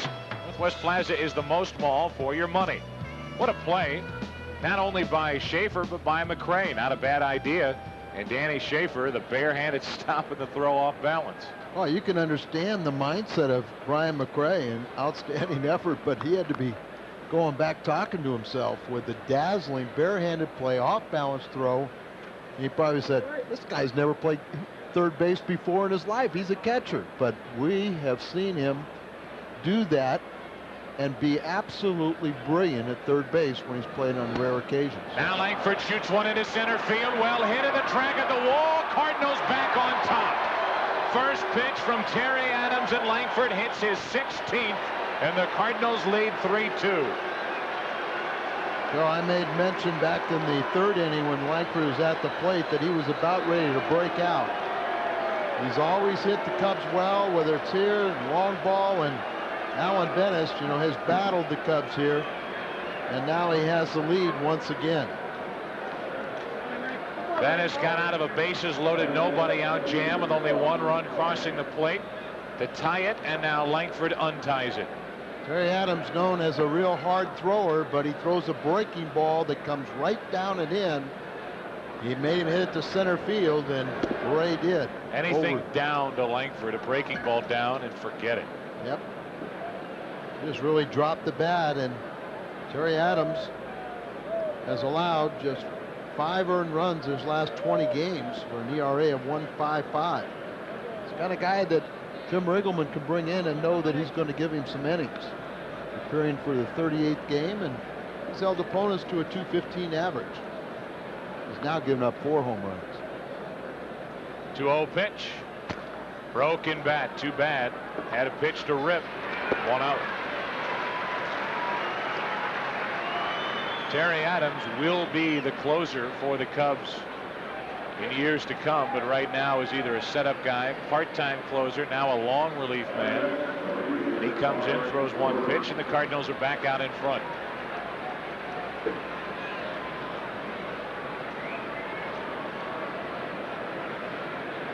Here is Jordan. D. Jordan takes a pitch up for ball 1. The other Jordan is not in Chicago. He's playing at some celebrity golf tournament. Ryan is here earning his money.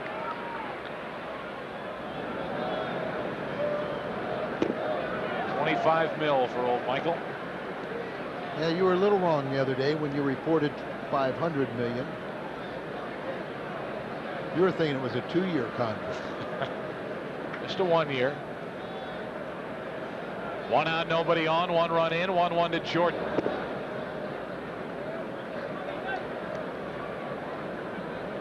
There's your obligatory Chicago Bulls shot from Wrigley. Are they going for 5 rings next year? Gomez backs up. How about this? Adams pitching, and Gomez takes the ground ball. It's a family. Kind of a family thing. Letitia. Morticia. Oh, Morticia.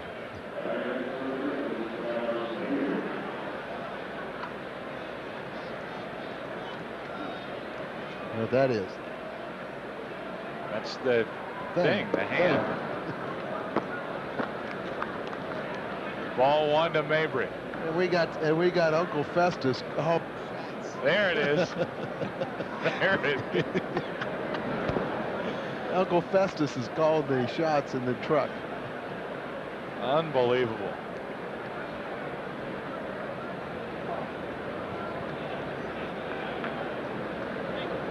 Two and 0 the count. Mabry is 0 for 2. 3-0. Just excuse us while we have our fun here at Wrigley. Hey, winning baseball. Cardinal baseball. Mabry down to 328. Draws a walk on 4 straight with 2 out.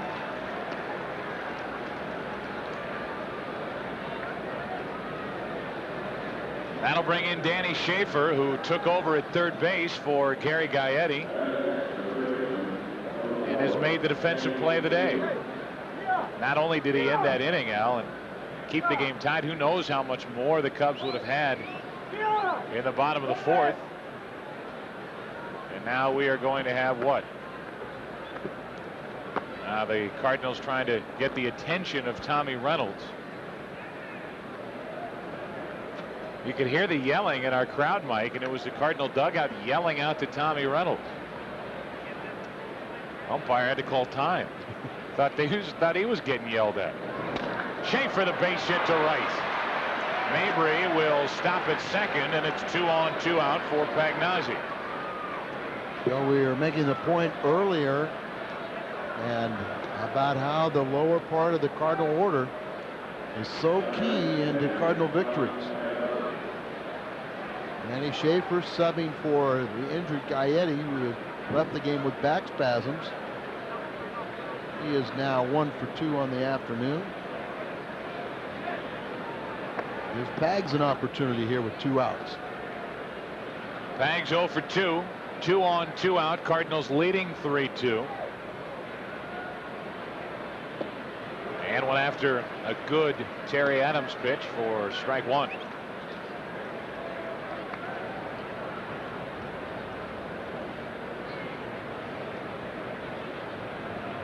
Three homers for Pagnazzi in his career against the Cubs.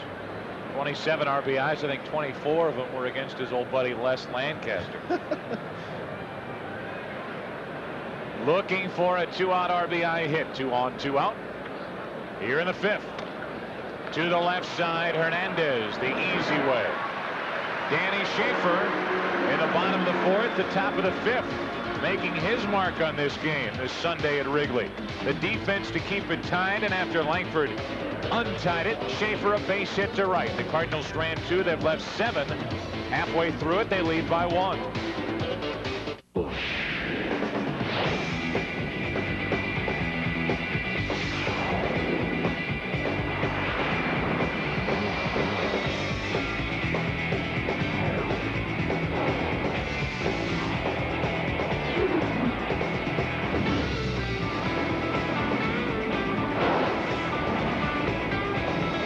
There's no place I'd rather be.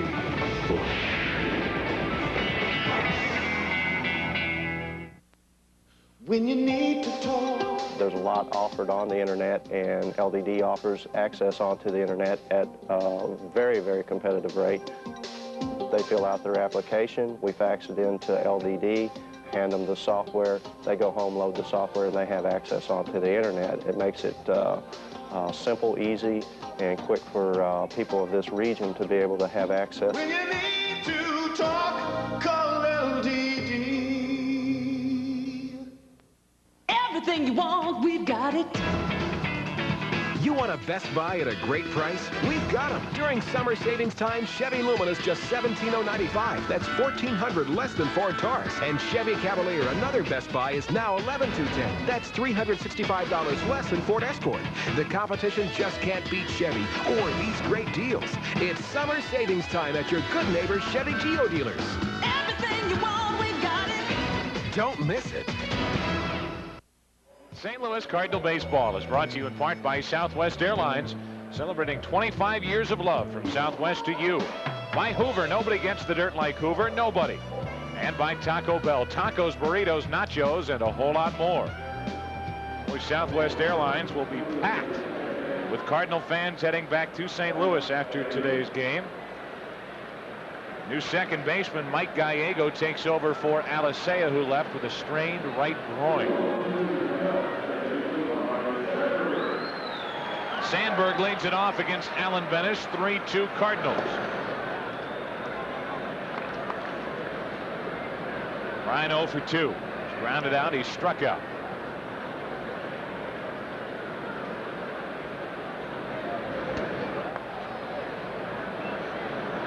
A ball and a strike.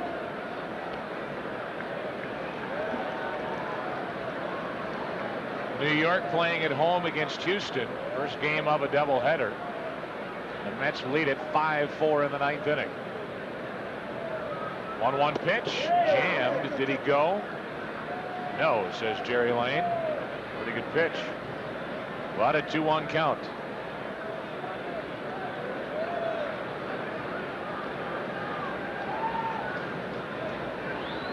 Benes behind on the count. Hopped him up. Pagnazzi ready for it.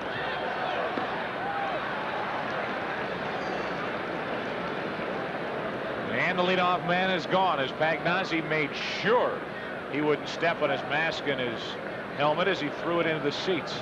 A very important tip for a lot of youngsters. If you're going to be a catcher, you see how far he throws the mask and helmet, making sure that if this wind takes it here and you start backpedaling or something, that you don't trip over it. 1 out, nobody on for Grace. Into left field, a 1-out hit. Can't over to get it. Good play, and Grace has a single. So 2 walks and a single for Grace, and he's on base for the 3rd time today. Allen wanted no part of him. First 2 times up. He walked him, and this time he throws him a strike, and Grace does what he does best, get him hit.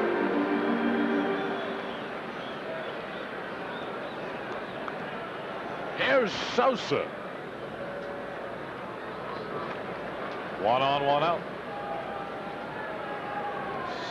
Sammy is 0 for 2. Strikeout and a line drive caught by Gaetti. The since departed Gaetti. Strike 1.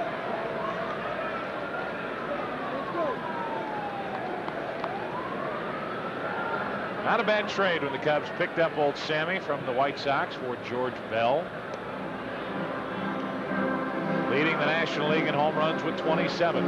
George Bell was one of those Rule 5 players that really paid off.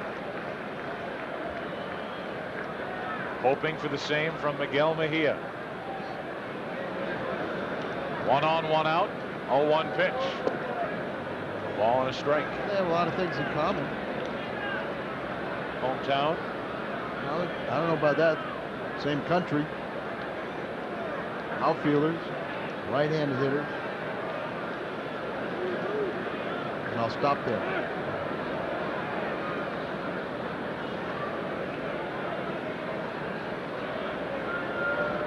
Miguel Mejia's had a little Wrigley Field experience these last 2 games, the score being as it has been. I hope we see him today. That'd be a good sign. 1 on, 1 out, 1-1 pitch. Into left field. Is it enough? Get back at the wall. Cubs lead.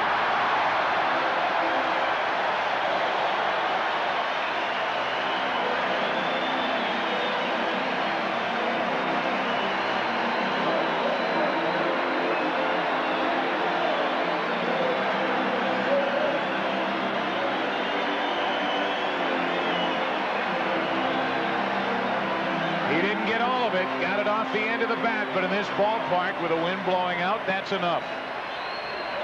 Right, Joe. Right at the end of the bat. And you can just see that if it was in that little cutout section, Sosa's 28th home run, 2 more RBIs, giving him 67. And it's either all or nothing. Remember his at bat back in the 3rd, struck out. But here he beats Alan Bennis with the home run and puts the Cubs out on front. First lead for the Cubs in days. 2-0 now on Gonzalez. Luis at the plate, 1 out of 2, and Alan Bennis has given up a hit and a home run. The hit by Grace, the home run by Sosa, and he's given up the lead.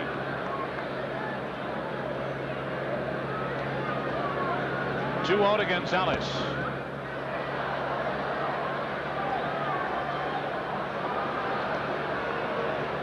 Cardinals in the 6th inning will have Gallego, Bennis, and Ozzie.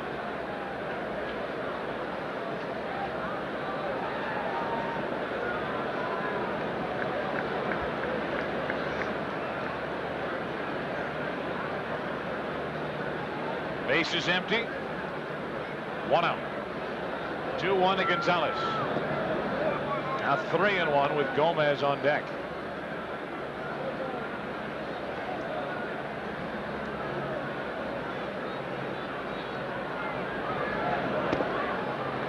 Walk in. Alan Bennis not too sharp today. Had to throw quite a few pitches. He's had some long innings. Here comes Dave Duncan. And Isaac will loosen up for the Cardinals in their bullpen. Alan Bennis due up second in the 6th inning, and he may be lifted either now or then. I'd like to get him through this inning with no further damage and use Isaac in the 6th. All is up to Allen.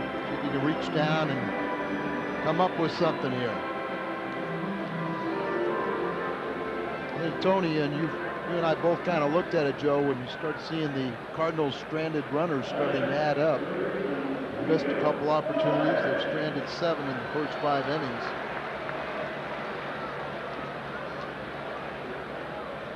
Cubs have left 5. Here is Leo Gomez. 1 on, 1 out.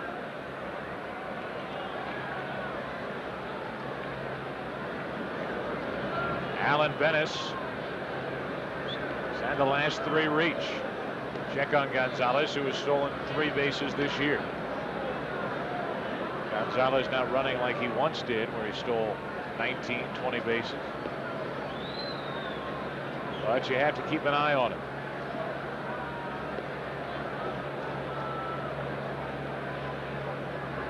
First pitch to Gomez.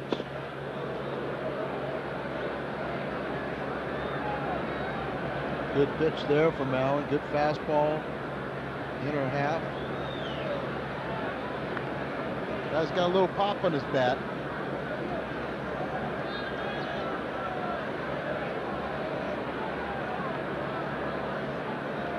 Oh, 1 from Bennis. That caught the corner. Strike 2.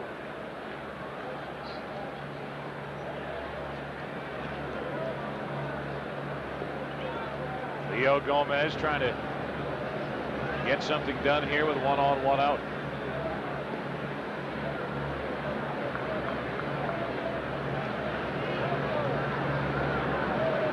An 0-2 count. Alan Bennis trying to put him away. Goodbye. Strikeout number 3 for Bennis.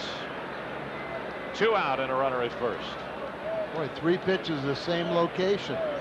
Got him to swing at the first one, and the last 2 he took. Allen really making good quality pitches inside. He gets the second out here in the 5th. That'll bring in Scott Service, the catcher.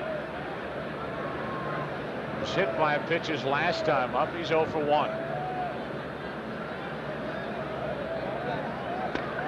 To third for Schaefer. And is he something? Inning over. Cubs get 2, and the home run by Sosa is 28th of the year. And into the 6th inning we go. Gallego will lead off, then Alan Bennis, then Ozzie. Cardinals trail 4-3. Excuse me, Fredbird. Fredbird. Hey, Fredbird. What's the problem, buddy? A new promotion, huh? Well, what about Cheetos Autographed Baseball Night? Friday, July 26th, the Cards take on the Expos, and all fans age 15 and under with a paid admission will receive a baseball autographed by the Cardinals, courtesy of Cheetos. What do you think? It's been 25 years of love from Southwest to you. Just listen to the sound of those 737s above. You're hearing 25 years of love, and it's been 25 years of love, the kind of love that's true. 25 years of love from Southwest to you. We've weathered some of the worst storms, survived some of the most brutal punishment dealt by the elements and the economy.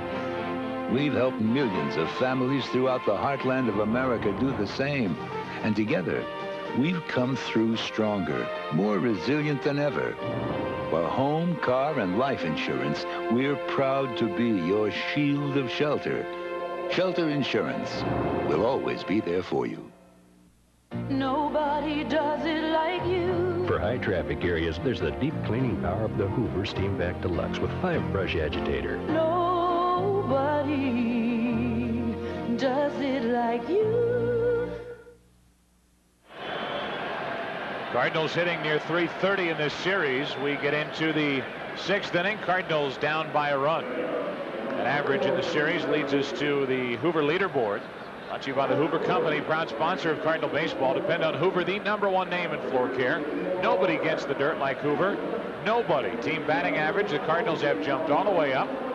#3 in the National League. Maybe you can say #2 because you can't count the Rockies. Gallego's first at bat of the day. Takes ball 1. The Gallego and then a pinch hitter Sweeney. And then Ozzie. Alan Bennis is finished. Up the middle. Sandberg to his right. No chance. Leadoff hit, and the tying run is off. Gallego only hits when we do television. When we do television. Meaning you and me, or the Cardinals? The Cardinal Television Network. The second hit. Got a hit the first time up in the National League, an RBI. They went 0 for 9. And now the second National League hit. And his first National League smile. He's on with nobody out for Sweeney, pinch hitting for Alan Bennis. Mark 1 out of 2 in this series. Pitch for strike 1. Bennis, 5 innings, 4 runs on 5 hits, 3 strikeouts, 3 walks, a home run, a hit batsman. He could be anything today. Right now on the hook for the loss if his teammates don't rally, down by a run.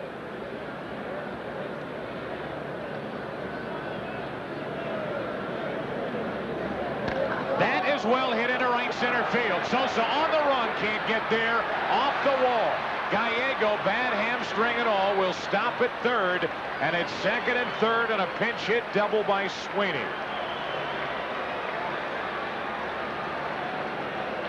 Now Mark Sweeney's starting to come out of it. He was struggling as a pinch hitter for a while, and now he's starting to swing the bat and swing it with authority. Out away from him, he lifts it. Surprise Sosa out in right center, one hops the wall. Gallego coming around, and Sosa, you know, with a good throwing arm, and he had it. He has 12 assists in the year. They held him at third. Now it's second and third, nobody out for Ozzie. Ball 1 just high. Ozzie 0 for 3, but he lined out to first his last time up. Base hit might give the Cardinals the lead right back.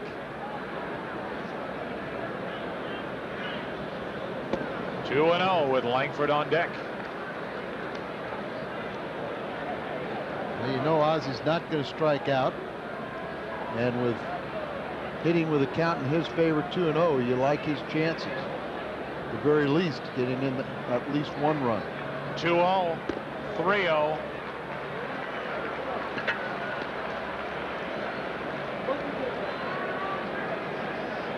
$2,528 games played in the career of Ozzie Smith, tying, of all people, Ernie Banks on the all-time list. How fitting. 3-0 pitch. Bases loaded for Langford. A single, a double, a walk. And here comes Fergie Jenkins with Langford walking to the plate. Well, Fergie's walking a little slower these days, and trying to coax these guys. The only guy in Major League history, Fergie Jenkins, to have more than 3,000 strikeouts and less than 1,000 walks. So you know he cannot like walks, especially to load the bases to bring up the thunder in the Cardinals lineup. See, Service was kind of pounding him on the chest with his finger, trying to pump him up. Langford up with the bases loaded. Here's what he did back in the 5th inning, leading off against this pitcher, Terry Adams. He went deep. And it was a breaking ball, the first pitch that Terry Adams threw in this relief stint, and it was a home run. Bases loaded, nobody out. Cardinals down by a run, and Adams is all over the place. Now he's going to overthrow the fastball. Leadoff single by Gallego, an infield hit, a pinch hit double by Sweeney, and a walk to Ozzie.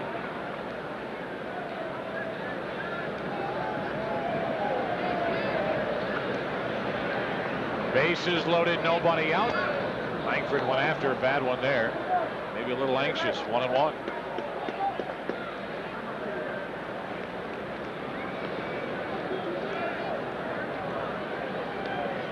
That's a good description, Joe. A lot of guys get into situations with runners in scoring position, and they are too anxious. Just got to relax and let the pitcher come to you. Adams just looks totally out of whack in his mechanics on the mound, and he's behind 2-1 on Langford. And overthrow his fastball.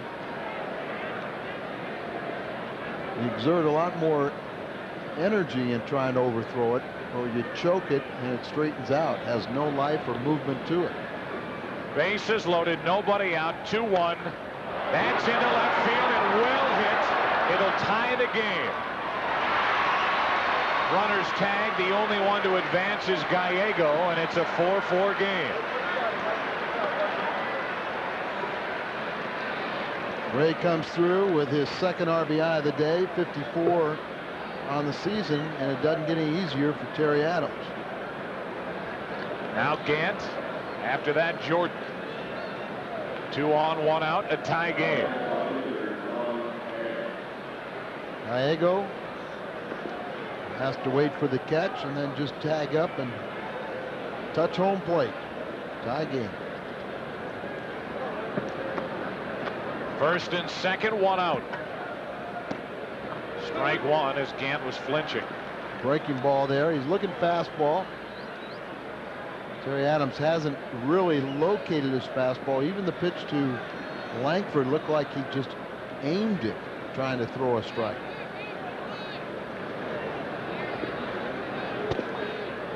Ooh, a wide strike. 0-2.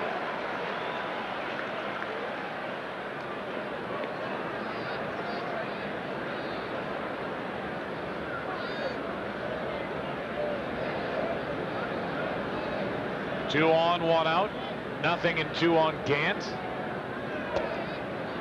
Wasted. Astros and Mets are tied 5-5 with the Mets batting in the bottom of the 9th.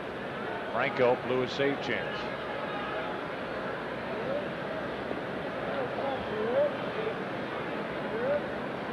Two on, one out. Gant stays alive. Good piece of hitting. You know, the real key to hitting is look fastball, be ready to jump on hanging, breaking pitches, but when a pitcher makes his pitch, just be able to foul it off and give yourself that next opportunity. Pretty good pitch out here. You just reach out, you spoil it. Pitcher still has to come to you. 1-2 the count. Now 2-2. Pretty good at bat here for Gant after falling behind 0-2. Some guys are terrified with a 2-strike count. Others relax.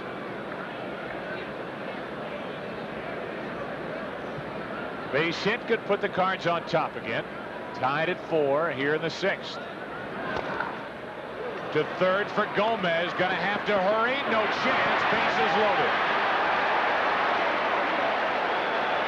Not only was it the high hopper, but he double clutched, and you can't get Gant if you don't pick it clean out of your glove.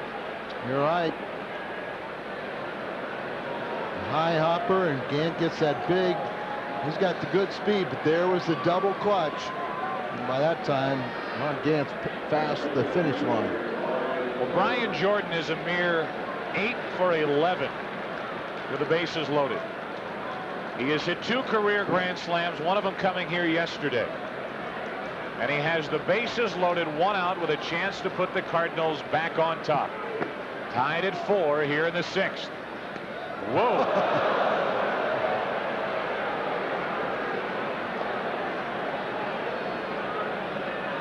Scott Service almost had his shoulder separated.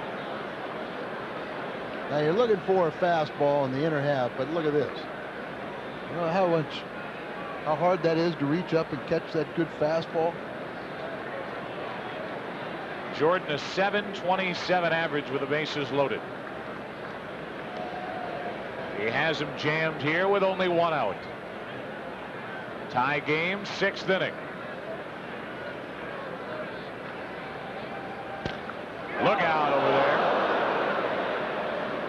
And that caught another fan. But she's all right. Easy for me to say, but compared to the other night, that's nothing.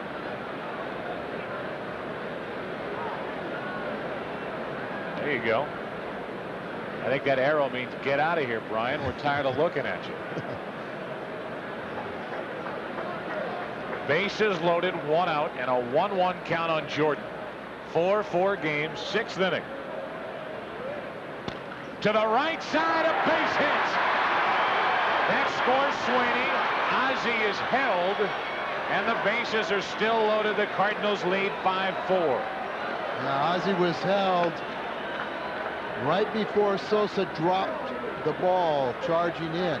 Sosa does have one of the better throwing arms. The Cardinals do get the lead here. Sweeney, the key hit in the inning, the pinch hit double. Ball just through the right side.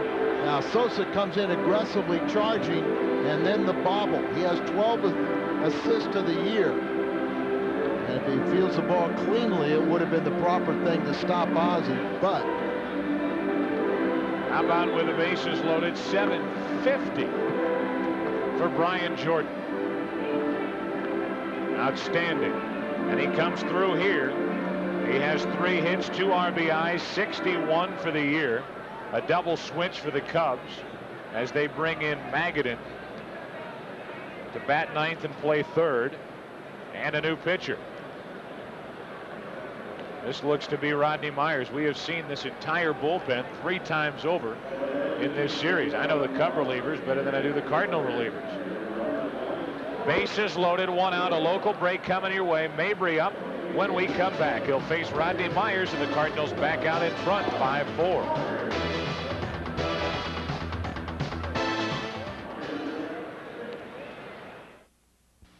What's going on? It's the Ford guys. They're starting that Great American Sales event again. Oh, no. They're marking everything down.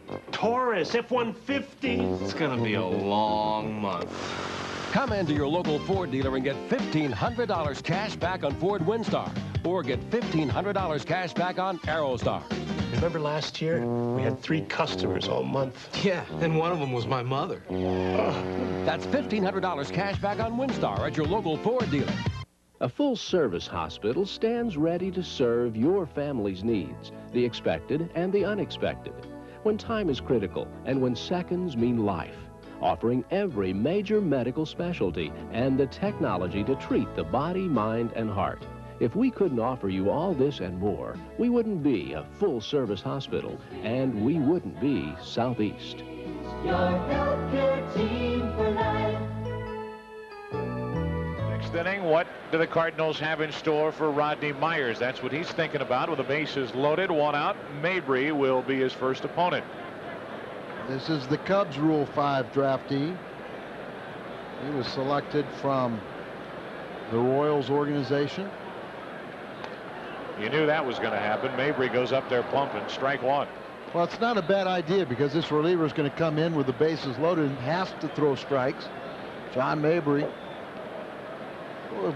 roughly 50% of the time, will always swing at any pitcher's first pitch.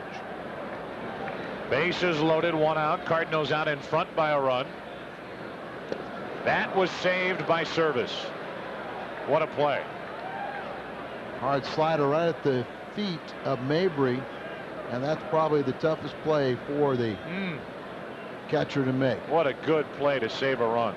And it really does. He gets over there, didn't even have a chance to really get his body involved in the shift, but he used the more flexible catcher's glove of today to make the stop.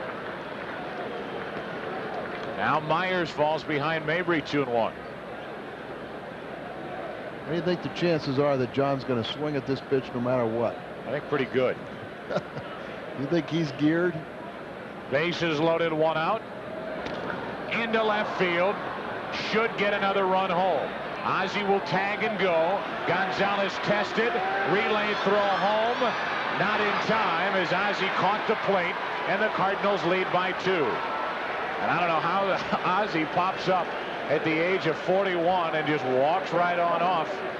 That was an awkward slide, and he was able to catch the plate to put the Cardinals up by 2.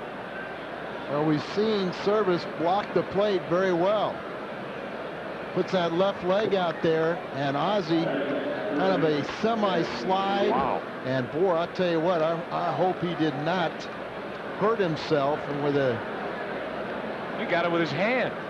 Yeah, got it with his hand, but I mean, he's almost like in a hurdler stretch, all stretched out here. That's amazing. Ozzie got the plate with his hand. Talk about an athlete. 2 on, 2 out. And Schaefer comes up empty. Well, we'll find out how much of an athlete if he can get out of bed tomorrow. That was amazing.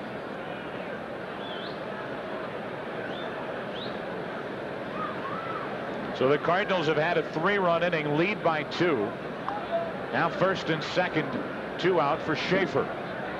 Need that big 2-out hit. Cardinals got 2-out hits all day yesterday. By the way, Danny has played defense and has saved this ball game. He had a single his last time up. I think we're going to get a 2-out base hit from Mr. Versatile. Danny's 1 out of 2 since entering in the 3rd. 2 on, 2 out, 1-1 pitch.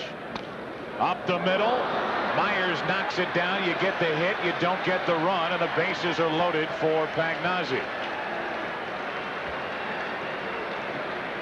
Not sure if that ball goes through if Myers doesn't knock it down. Yeah, we might have caught a break just with the pitcher deflecting it and not allowing it to go up the middle, because most of the time here at Wrigley Field with the grass so thick that if he gets through the pitcher, those middle infielders are going to grab it and get a force out at second.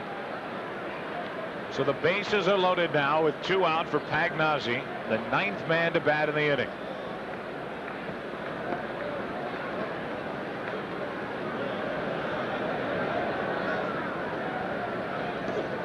Another save by Service. Well, his mechanics, what little I know about mechanics for a catcher, seem terrific. Well, the The one thing that they felt that they were going to get was a good defensive receiver. That is not something that they were happy about. Rick Wilkins, who they traded. Scott has given them more offense than they ever assumed either. Also. Bases loaded, 2 out, 3 runs in. Cardinals lead by 2. They need the knockout hit. 2-0.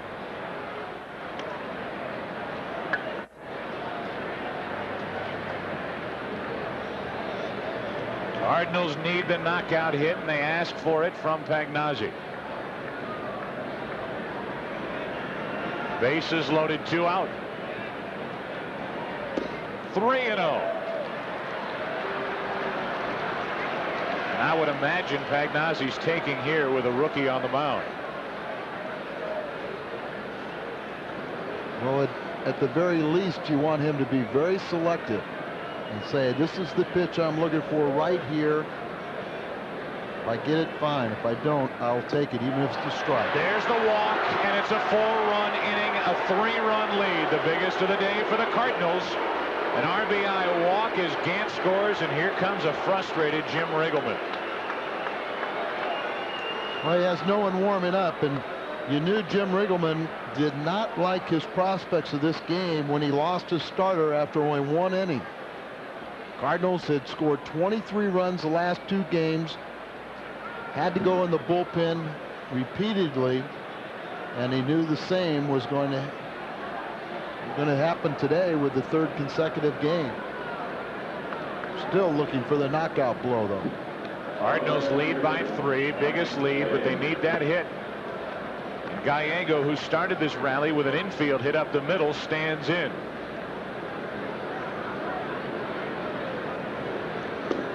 And takes ball 1. 5 in a row out of the zone from Rodney Myers.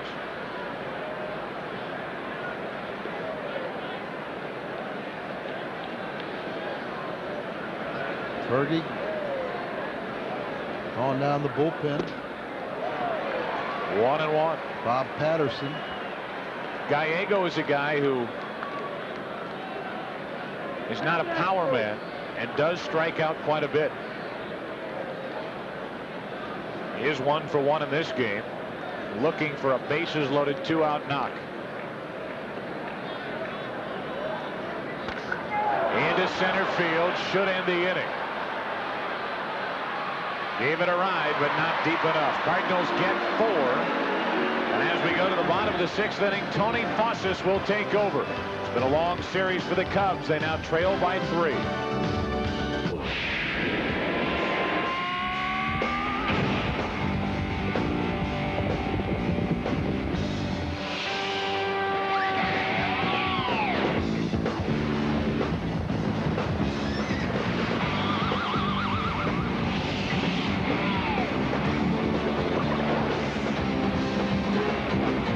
There's no place I'd rather be.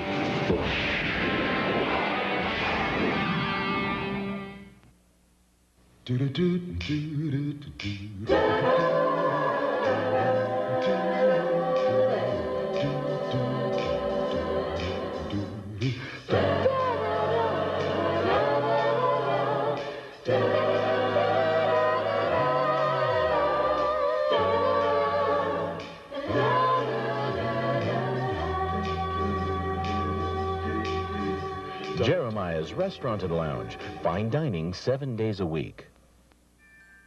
It is the hospital that has always led the way in heart care for Western Kentucky. A full-service cardiac center where more than 4,000 people have come for open heart surgery. Where new technology, caring, and compassion lead the fight to keep more hearts strong and healthy. The Heart Center at Baptist. We mend more broken hearts.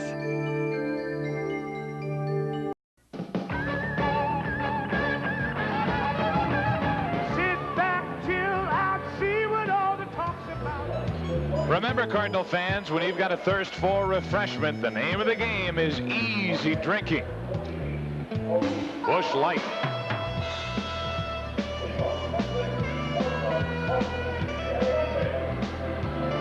New pitcher into the game for the Cardinals, Tony Fossis. It was Petkazik until the Cubs made the double switch to put Magadan batting ninth. And Fossis, with a record of 0-4, decent ERA, takes over. Hernandez, Magadan, and McRae.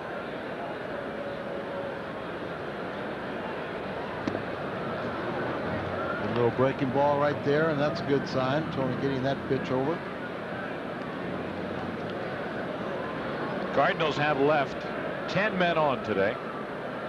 Still lead by 3. 1 ball, 1 strike. They're in extra innings in game 1 of a doubleheader. Houston and New York tied 5-5.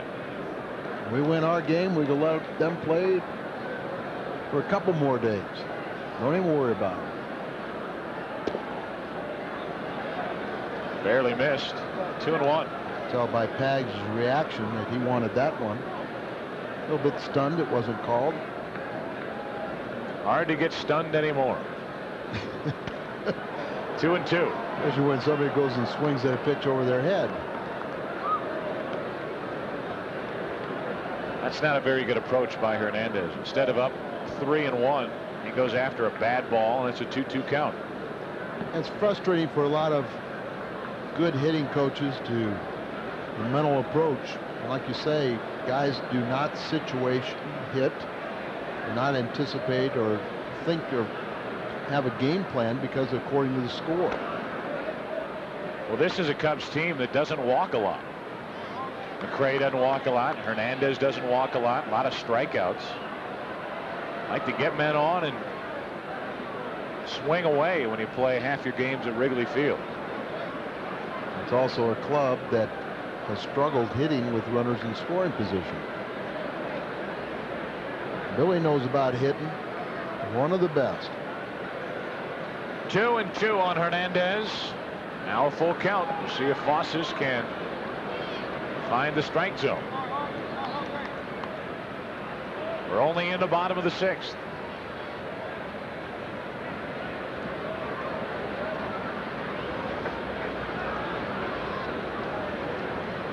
Three balls, 2 strikes on Hernandez. Right at Schaefer. Can't make that play, and the leadoff man is on. Played it off to the side a little, and it ate him up. They have not ruled on hit or error. Danny goes over here, and now it properly is ruled an error.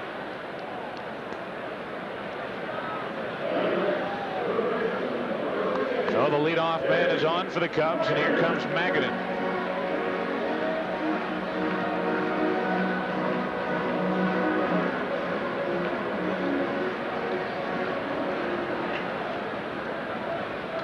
Magadan, the central reason why Fossis came into the game at all. That Kazik was getting ready.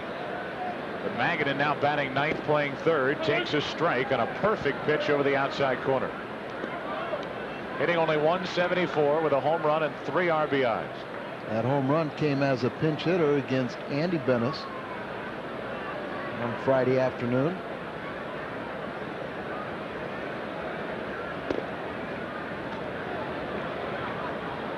One ball, 1 strike.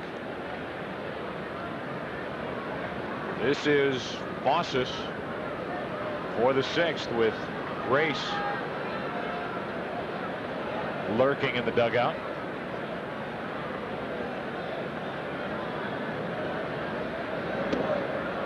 You got a calculator with you?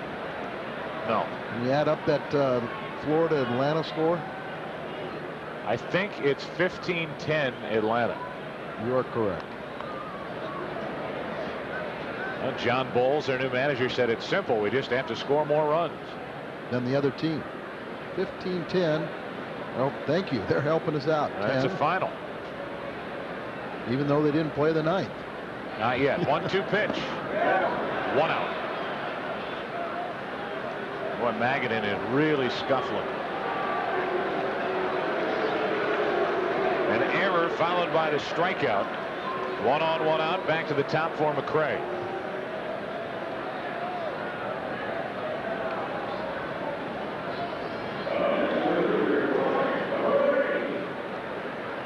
We will have one charged up manager on the plane if the Cardinals can win this game and take 3 out of 4.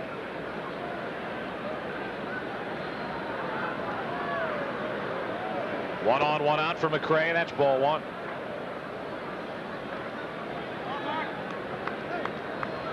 Bryan is 0 for 3. Remember his last time up, he tried to bunt with first and third, game tied, and Schaefer made a great barehanded stab and throw to end the inning.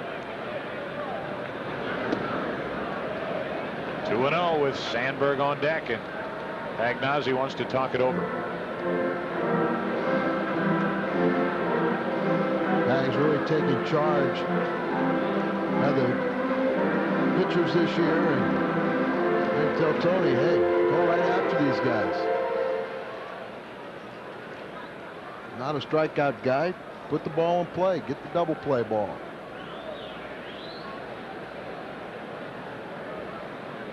Off to double McRae. 2-0 the count. Runner at first. 1 out. 3-0.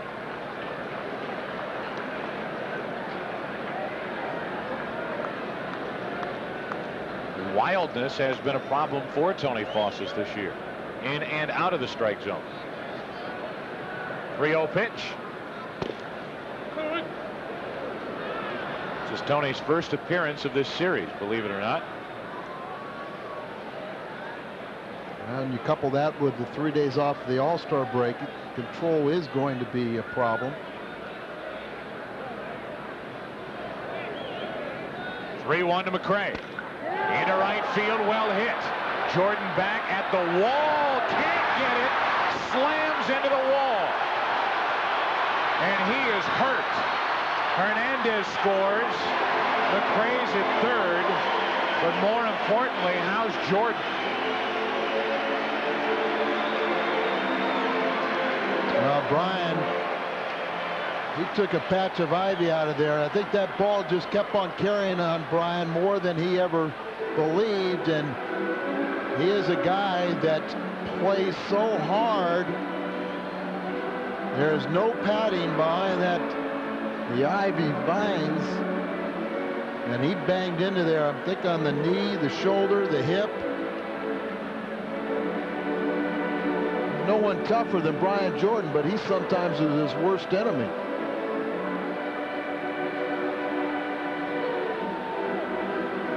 Ball just kept on carrying. He doesn't sense the warning track, and then he tries to feel for the wall. But you can see his frame of 220, 225 crashing into the wall there, and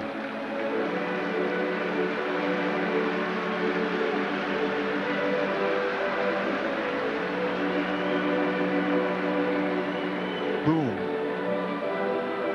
They planted that ivy back in the late 30s, and he just took a chunk with him. He'll be sore tomorrow. He's sore right now. A run scored to make it a 2-run game, so Fawcett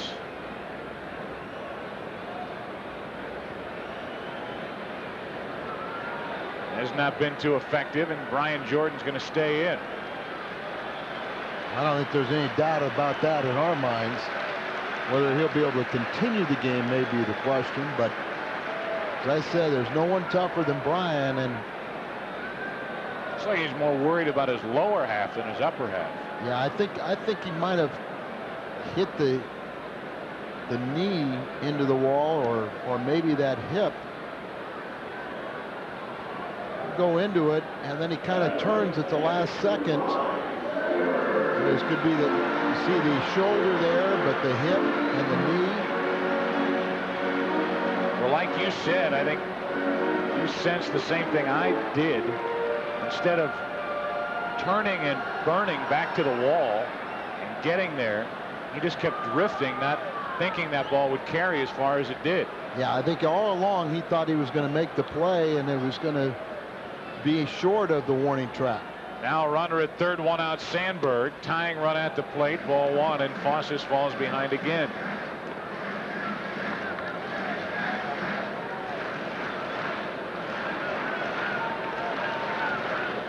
The error started this, then the 2-out triple, or 1-out triple for the RBI. And a 1-1 count on Sandberg.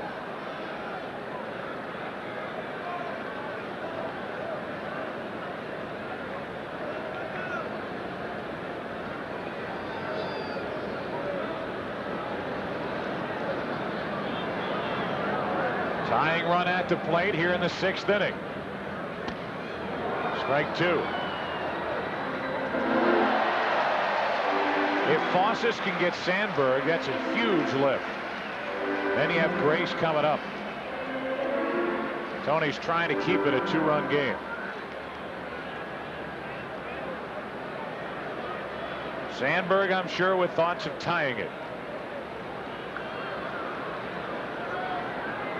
1 ball, 2 strikes. Oh, 2-2. Pretty good pitch. Almost the backdoor breaking ball. And around the corner.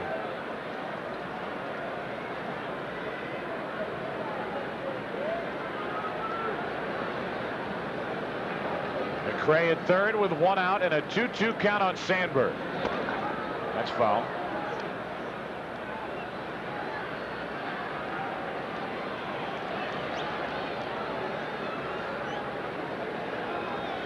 What? I'm sure there may be others, but I'm thinking of 2 great players in Cubs history that both started their career in the Philadelphia Phillies organization. Sandberg, one of them. Yep. 2 balls, 2 strikes. Just missed the inside corner. Ball 3, 3-2. Who's the other? Boa? No. It's had a great player in their history, a Hall of Famer and a pitching coach for the Cubs, Ferguson Jenkins. Sandberg trying to make it a 1-run game or tie it. 3-2 pitch. Fossis. 2 on, 1 out for Grace. And Fossis has not been good. He had Sandberg set up at 1-2, and he walked him. Boy, that first time after the All-Star break or immediately there following, he said the first outing for Fossis, a lot like T.J. Matthews yesterday. You just have trouble with your control, trying to find it.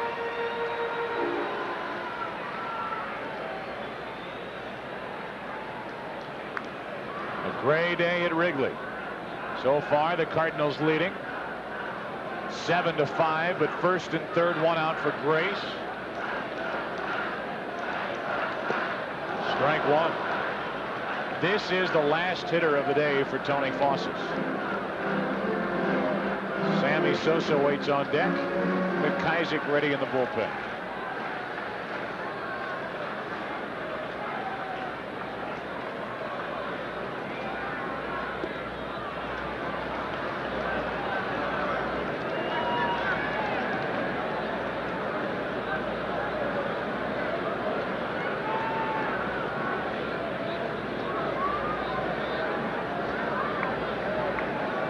Runners at the corners for Grace, who has been on base 3 times today.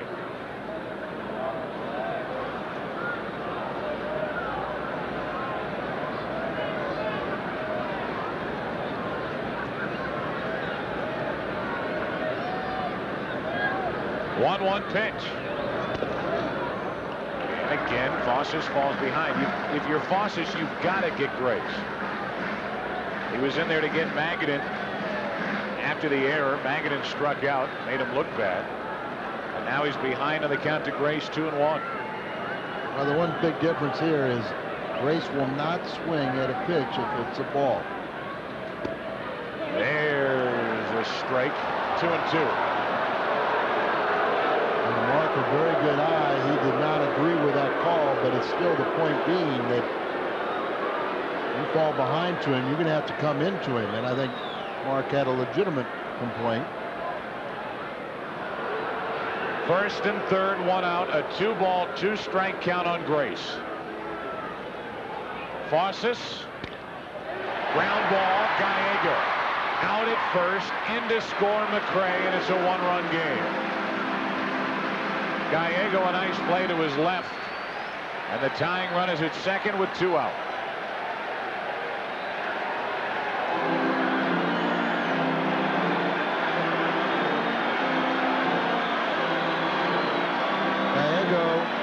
Goes to his left, comes up and throws out Mark Grace. It's a little nubber. But Tony got his man, and it appears that they're going to intentionally pass him and pitch to Gonzalez. The intentional walk is coming. And it will be up to Gonzalez, a left-handed batter. Bosses has retired the two left-handed batters in this inning.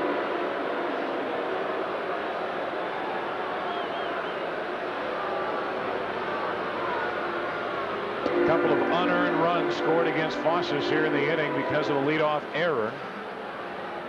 Then the strikeout. The triple, the walk, the ground out, which produced a run.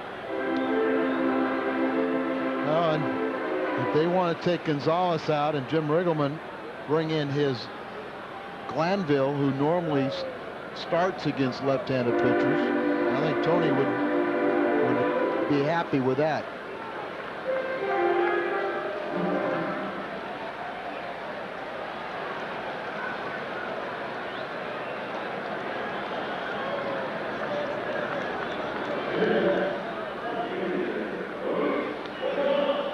Here's Gonzalez. 2 on, 2 out. 1-run Cardinal lead, 6th inning. Jim Riggleman decided he did not want to use an extra man, and Luis Gonzalez at one time when he was with Houston, he was an everyday player, so this is not unusual for him, and I think he likes the opportunity to hit off the Bosses.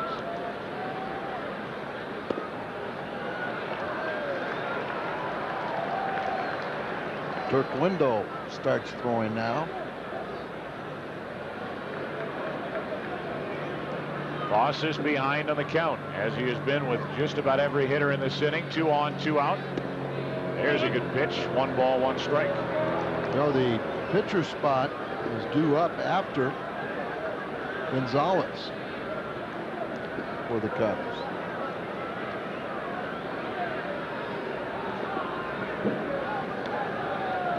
One.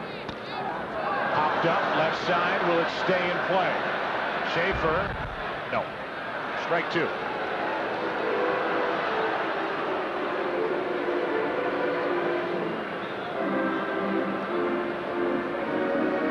A year ago, you would say Tony Bosses is just going to get any left-handed batter out. This year, he has not been that consistent, and it's really been the inconsistency of his breaking pitch. 2 on, 2 out, a 1-2 count on Gonzalez. 1-run Cardinal lead, 6th inning, and it'll stay that way. Cubs lead 2, now they've left 8. Cardinals have left 10. We've played 6. Bob Carpenter is back 2/3 of the way through it, and the Cardinals have the advantage. They lead by 1. Swing and a low one into left. Swing, and that's a hit, and that's a winner. It's the United States versus Canada. Thursday, July 25th, the Cards will try to contain Henry Rodriguez and the Montreal Expos as they roll into town for Senior Citizens Night at the ballpark, presented by Six Flags. So come down, watch Brian Jordan and the boys as they battle their friends from the northern tundra. At Six Flags Senior Citizen Night, Thursday, July 25th. It's Cardinal baseball, the way it ought to be. Flying to Houston for business?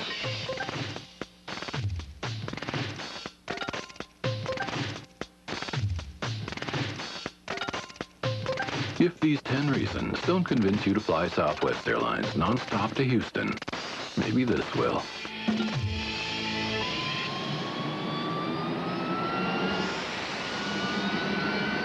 Fly Southwest Airlines.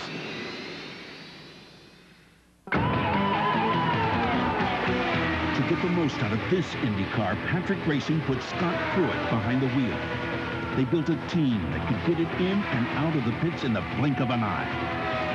And they chose a battery they can depend on to get it started. The Duralast battery from AutoZone. The same Duralast you can depend on to start your car. So don't settle for anything less. The Duralast battery. Power you can depend on. Nobody does it like you, the way that you do.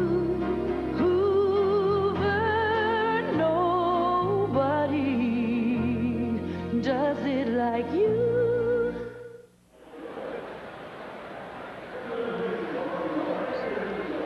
Top of the 7th inning, and the Cardinals will come up, and Willie McGee will lead off for the Redbirds. Well, Al is just making his way back after a long break. Hey, Katie Carpenter's here with me. We need to get some more runs here, Katie. What do you think? Yeah. Like her dad, a person of few words. You're one of the announcers now. No, Al's here. Here he is. If you guys just look over this way, he is here. She says yeah and gets the job. Now Al slams down his headset and leaves the booth. He's had it. And here's Willie McGee. He will pinch hit for Tony Fosses and lead off the Cardinals in the 7th inning.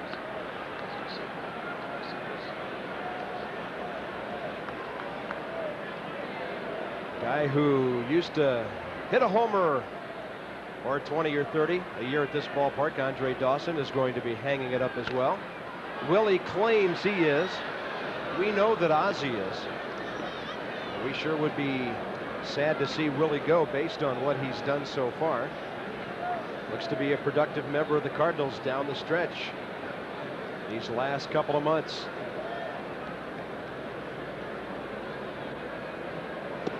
And a swing and a miss, and Willie is gone. That's the first strikeout by Rodney Myers today. And our scouting report is brought to you by your neighborhood Chrysler Plymouth dealers. Ozzie's coming up. Made his debut 9th of June of '78 against the Padres. Excuse me, for the Padres against the Cubs. Ozzie went 0 for 4 that day, but so did a lot of other guys. Dennis Lamp threw a one-hitter for the Cubs in a 5-0 win. Ozzie's had 88 career RBIs against the Cubbies. And he's approaching some very familiar names here, Al. He's going to be catching Dewey Evans and our own Redhead pretty soon. Well, Red may not let him catch him, but I think it's inevitable. Ozzie closing out a great career. We want to close out this Cardinal victory. Ozzie's good eye at the plate helped when he walked, then eventually scored in that 4-run Cardinals 6th inning. But you know what, Al? I had a bit of an uneasy feeling over on the radio side watching that inning, because so many times the Cardinals were 1-2 out hit away from blowing this game open, and they failed to do so. Well, they've stranded 10 runners in this ball game to this point. And high fastball gets Ozzie. The momentum at Wrigley can shift as quickly as the weather can. Now the base is empty, 2 outs, and Ray Langford is the batter. Ray's had a very good day, a perfect day, in fact.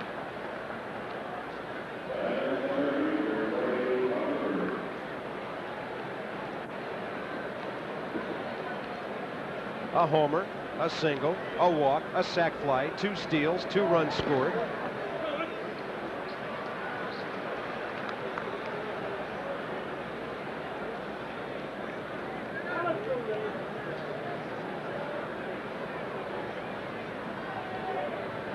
Rodney Myers, after some struggles, has it together right now in the Cardinals' 7th.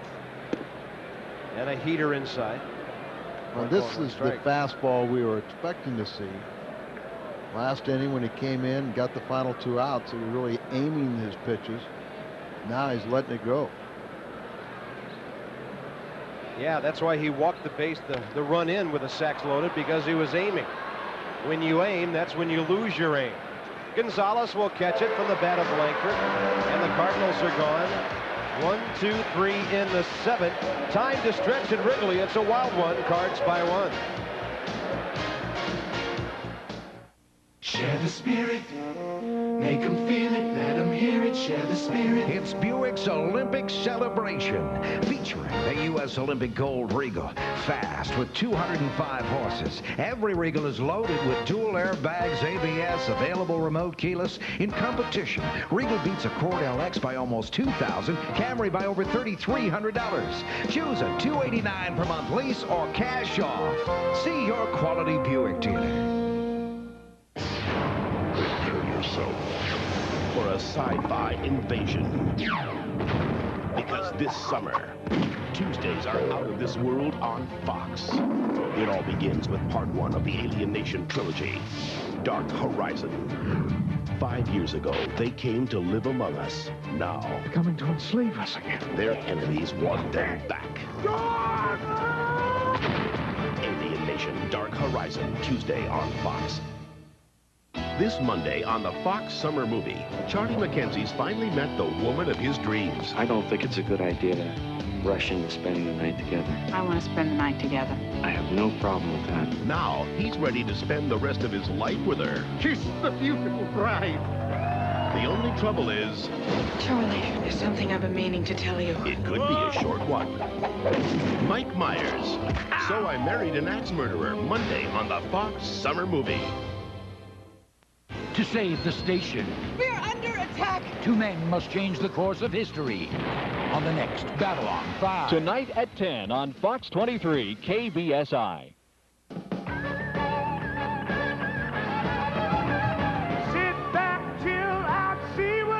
7-6 Cardinals over the Cubs as we go to the bottom of the 7th inning. Sunday, July 28th, a double dose of Cardinal fun. Player Pennant Day brought to you by the Pasta House Company and Coca-Cola. That's for all fans 15 and under. And then after the game, the kids get to run the bases, courtesy of Cardinal Glennon Children's Hospital. It's all happening Sunday, July 28th, 2 weeks from today, when the Cards and the Expos close out that entertaining weekend series at Busch Stadium. Isaac comes into this ball game, and the first man he faces, the pinch hitter, Felix Fermin. Just called up. Got some action yesterday. Bouncer to Ozzie, who has to charge. Fermin was going to be the middle infielder in Cleveland for a while.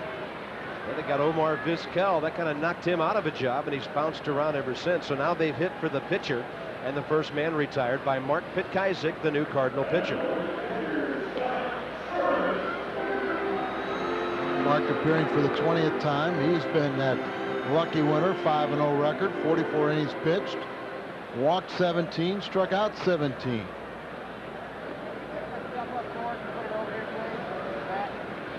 Scott Service is the batter. Scott Service today is 0 for 2 and hit by a pitch. But more than anyone on the field, he has kept this game within shouting distance for the Cubs. Were it not for some of his defensive plays today, I can think of at least 3 more runs the Cardinals might have.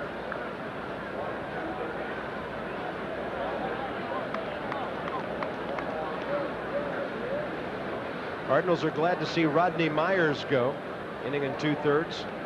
He did allow a couple of inherited runners to score, but did not give up any.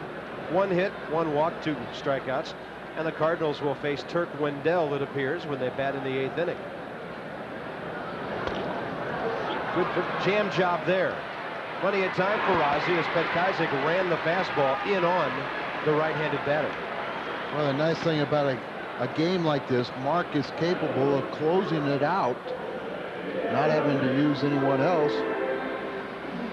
And in a ballpark that you're always concerned about the home run ball, if he is throwing the way his designed to pitch and his dominant sinker, he can keep the ball on the ground, and I haven't seen a ground ball go out of the ballpark yet. There's a grounder, but it's foul over to Danny Schaefer. Al, I don't know what you and Joe thought. I thought that was a pretty tough error call on Danny Schaefer to start that Cub 6th inning. The 2 runs are considered unearned because of the error, but that was some hot shot he had to deal with. Well, here's where we differ, big boy. This is the major leagues. Hot shot should have nothing to do with it. Is that going to tell me that because a ball is hit hard, right at a left fielder or center fielder, if they drop it, should be an error because it's hit hard? Well, hard hit line drives don't take funny hops. It's the big leagues. Well, you know, actually, that was the easiest of at least 3 of the plays he's had. Well, we don't have to agree. And we're not. No, I'll stand my ground on this one. I'll let you stand yours. That's what this country is all about. Yeah, and I'll tell you what, if you ask Danny Schaefer, he'll tell you he should have caught it. I know he would. But we know he's the kind of guy that on any ball. We see the flag just as we have that discussion. Thank you, gentlemen, for that patriotic moment. And a pretty good breaking ball by Jose Hernandez for the strikeout as Petkazik gets a 1-2-3, and that is just what the Cardinals needed, up by a single run.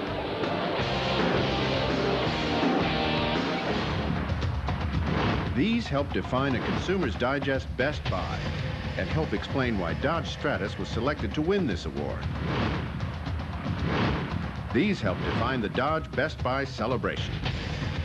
Now save on Dodge Stratus, which offers more standard features than Contour, Altima, and Accord. The Dodge Best Buy celebration. It just doesn't get any better. See the friendly Dodge dealer near you. This region's premier fitness facility, Universal Physique, and the Center of Health, St. Francis Medical Center, have come together to form the strongest health and fitness team in the area. Universal Health and Fitness Center. Everything you'd expect from Universal is here and growing, with new equipment and fitness programs on the way for every body, every age and fitness level, helping everybody to enjoy a healthier life. It's the new Universal Health and Fitness Center from St. Francis. For membership information, call 335-3355.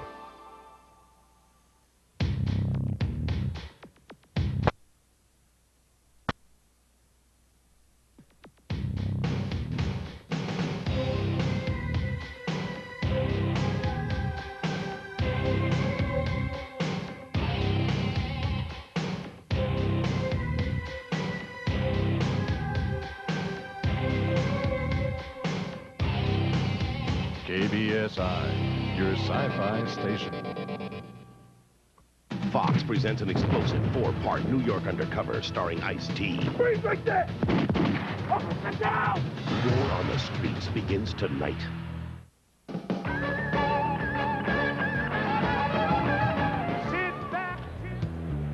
St. Louis Cardinal baseball brought to you in part by Mazda. Experience cars and trucks filled with a passion for the road. Mazda. By Northwest Plaza. Northwest Plaza is the most mall for your money.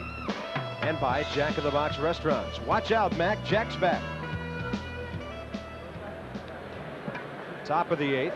Time for some insurance. It'll be Gant, Jordan, and Mabry as Turk Wendell takes over for the Cubs. Their closer of the present with only 7 saves. Cards have been outstanding when they go into the final 2 innings ahead. A couple of reasons for that. Not only the solid work of the bullpen with Eckersley the ringleader, but Al, there's another stat there that helps. The fact that after the middle innings are over, the Cardinals have been one of the best hitting teams in baseball most of this season. Yeah, they turned it up a notch after the 6th inning. And they could sure do that in this ball game, and as you mentioned, a couple insurance runs would go a long way. Ron Gant 1 for 3 with a base hit, a run scored, and a walk. And a shot to left, but a second time today when he hits one right near Luis Gonzalez. July 27th and 28th, the Make-A-Wish Foundation of Metro St. Louis and the Cardinal Wives will team up and help make wishes come true for children with terminal illnesses. They'll sell one-of-a-kind t-shirts bearing the autographs of all the Cardinals. So be on the lookout for the Cardinal Wives when you come to the ballpark during that Montreal series, July 27th and 28th. Buy a collectible t-shirt and help make a child's wish come true. A wonderful cause. Great involvement by the Cardinal Wives. Hey, by the way, Al, speaking of the Cardinal Wives and some of the other ladies who are affiliated with the organization, the barbecue is back this year. And we'll be giving the folks some of the details on that coming up. And by the way, oh yeah, ho-hum, another Brian Jordan base hit. Today, he's 4 out of 5.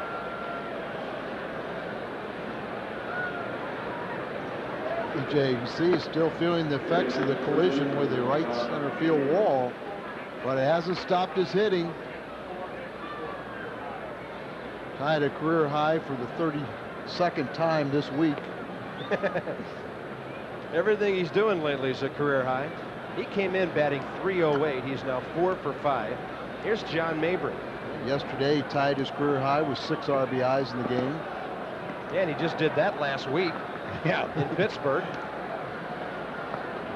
So BJ, look at that, for the series, 10 for 17, and that's with an 0 for 4 in the first game.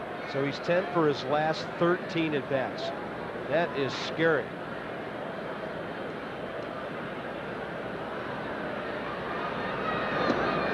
Hard breaking ball down and in, and John Mabry couldn't make contact with it. John hitless today. He's got an RBI, his 45th of the year. He's also walked. He's 0 for 2 officially. I'm going to throw to first.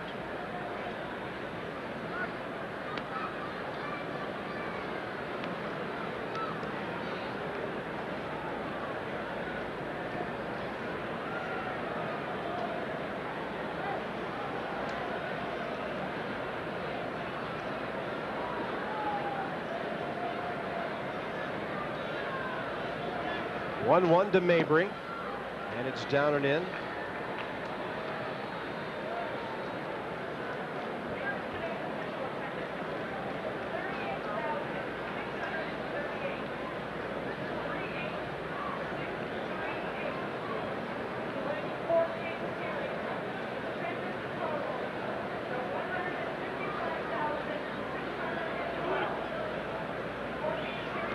Two balls and a strike to John Mabry as they announce another SRO crowd today. 38,638. That's not the biggest crowd of the series. 39,254 yesterday was the biggest. And 155,612 here for the 4-game series. Al, we're going to have 190,000 or so at Busch next weekend. Cardinals have said that 35,000 tickets have been sold for Thursday, 40 for Friday, 45 for Saturday, and 40,000 more for Sunday. So there are still some reserved and general admission tickets left for that game. Well, every game next weekend, Thursday through Sunday. Saturday is the tight one.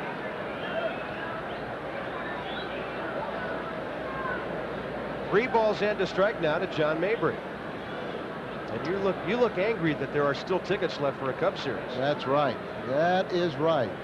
We're going to let a couple Cub fans come down just so they can see what a major league ballpark looks like, and more importantly, a championship team.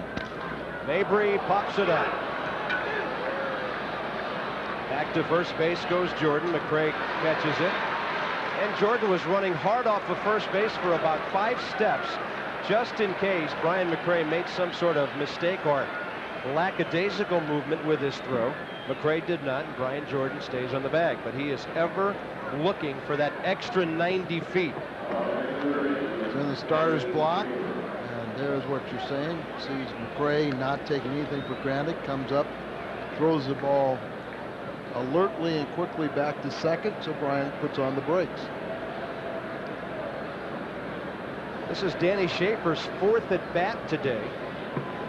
He's got 2 base hits and a line drive to left field. He hits another scorcher, but right to Fermin, and the Cardinals are gone in the 8th inning. They have stranded 11. It'll be Magadan, McCray, and Sandberg for the Cubs in the bottom of the 8th inning. This series is far from over.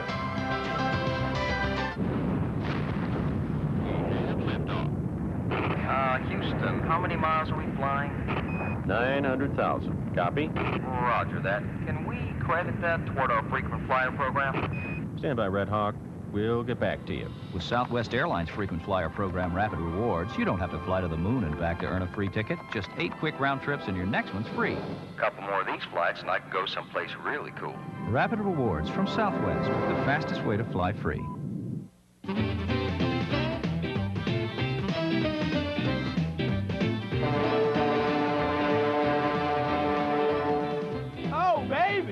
Keep it coming, baby. Come right on home to Papa, baby. I'm the Papa.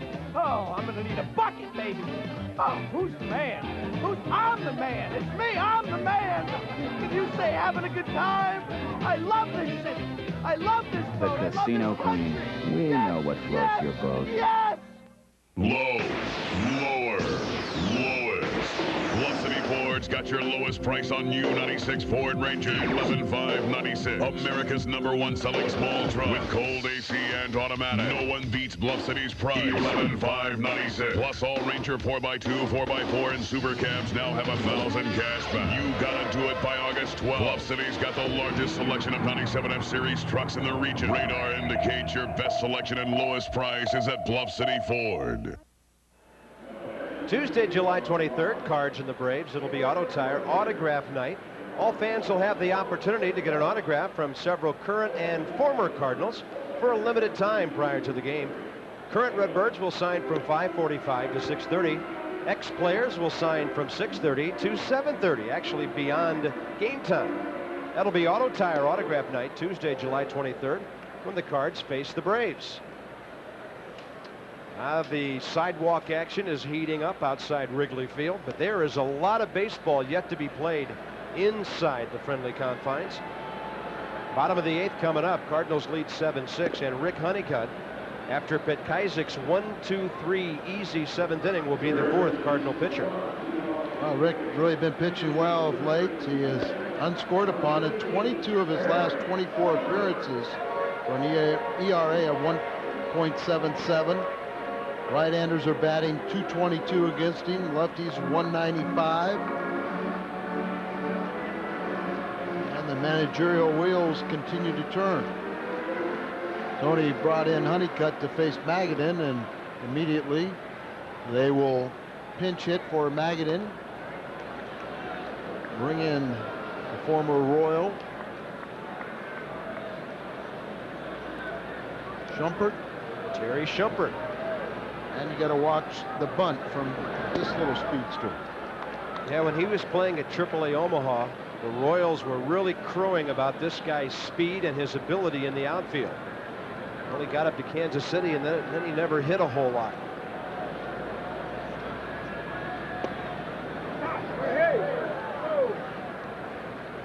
Terry Shumpert is from Paducah, Kentucky, down in Cardinal territory. He'll turn 30 in August. He originally came up to the Royals in 1990 after they took him in the 2nd round of the June '87 draft. Now Honeycutt goes 3-0. Honey pitched yesterday, 1 inning, 1 hit allowed, and everything else zeros. He's not walked a man in his last 12 1/3 innings, going back to May 17th at Colorado. That's all those years with Eckersley. Don't walk anybody. Cardinals do not want to see a leadoff walk here. It's now 3-1 with McRae on deck. And he'll get him on a fly ball to center. Little guys hit the ball in the air, they come down. In play, they do. Little guys, they're always in play. Al, that one sounded like Honeycutt jammed him a little bit. Didn't have a very good sound off the bat. That's a big out because of McRae now, who did some serious damage last time up. And of course, Brian can smile and laugh, kid. He knows these American League pitchers.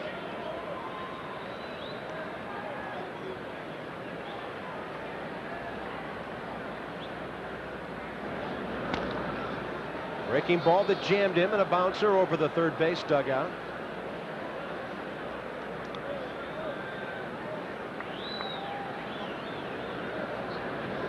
And a lady got hit over there on a bouncer. This has really been a tough weekend.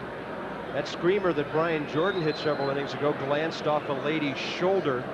Fortunately, a glancing blow behind the Cardinal dugout. Brian Jordan crashing into the wall today.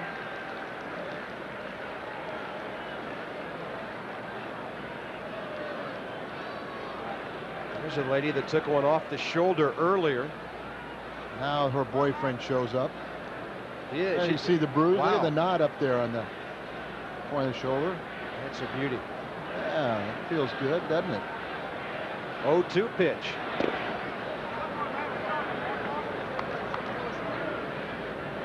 You know, if the Chicago area has a couple people calling in sick for work tomorrow, it'll be perfectly understandable. They might be calling in injured.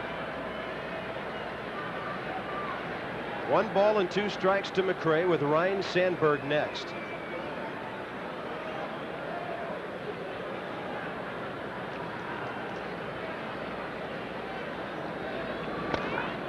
And Honeycutt will get him on a fly ball to center.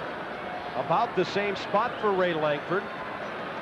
2 very important outs, and Sandberg is now the batter. By the way, before it gets too late, Angie Picard and Steve Kellmeyer from Kansas City are here, rooting for the Cardinals. They say hi to everybody in St. Louis. They're fellow Cardinal fans. And Bob and Doris White are here. Well, actually, Andy and Debbie Snyder are here with their buddy Jim Bradley, and they say hi to Bob and Doris White. Some of these handwritten notes, Al. But nice to hear from our Cardinal fans all over the place. So Bob and Doris back in St. Louis watching. Just heard from your buddies up here. They're doing fine. Now Pagnazzi wants Honeycutt to bear down and get Ryne Sandberg.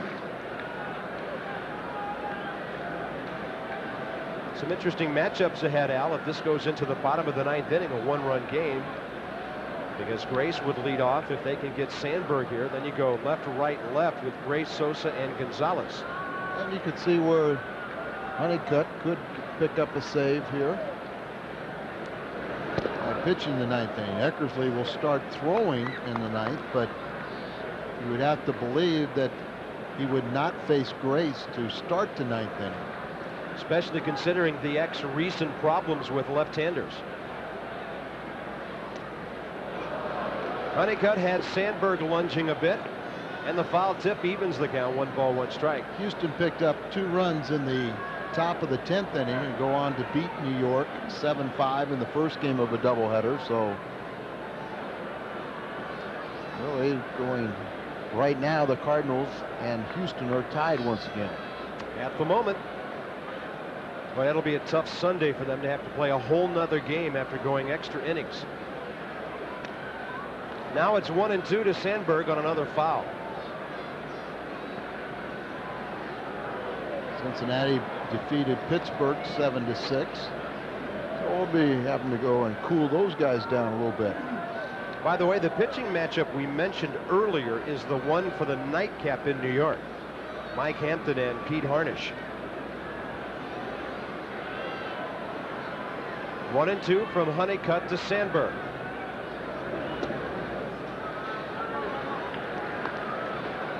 Pagnazzi, Gallego, possibly a pinch hitter for Honeycutt in the Cardinal 9th. That's the choice Tony La Russa might have to make, or Honeycutt might be up there hitting.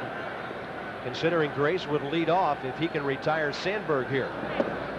He'll nibble and miss, and now it's 3-2. Well, maybe that's what they said. Go ahead and walk Sandberg, and then you can get out Grace. And then Tony would feel better. Having Eckersley face Sosa. 3-2 pitch with Mark Grace on deck. Right at Danny Schaefer. And how about the Cardinal bullpen now after Fossa struggled in the 6th? At Kaisick a 1-2-3-7. Honeycutt a 1-2-3-8. Pagnazzi will lead off for the Cardinals as we go to the 9th.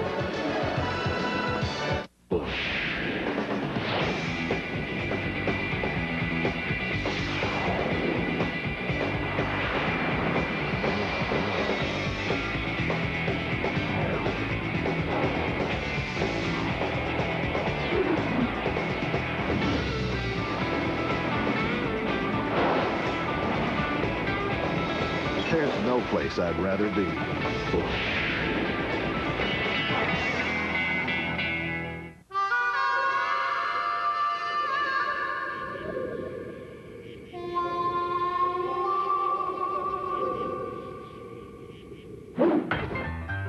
If you're looking for more excitement, we've got it. Everything from 8 different professional sports teams to museums, zoos, and theme parks. If you want excitement, call the excitement capital of the Midwest, St. Louis. For your free St. Louis Visitor's Guide and Six Flags Hotel packages, call 1-800-916-9601.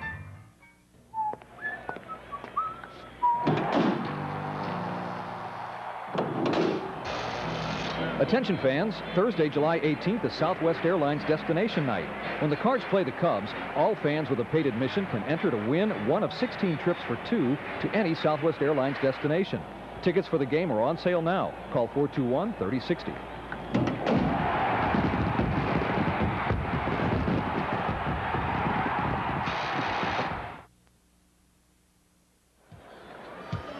Today's game summary brought to you by Busch Beer, smooth as a mountain stream, head for the mountains of Bush. Michael Jordan rules Chicago. Oh, I'm sorry, Brian Jordan rules Chicago. That says it all right there. And what a series for BJ. Big hit earlier in this game, Al, when Mark Sweeney pinch hit in the 6th and got a double. Jordan had an RBI single later in that frame.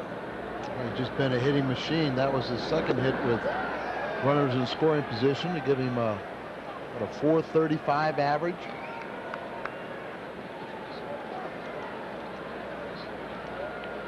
There's the girl that Brian Jordan hit with the foul ball. You can see the welt on her left shoulder. Sorry from Brian Jordan, number 3. Isn't that nice?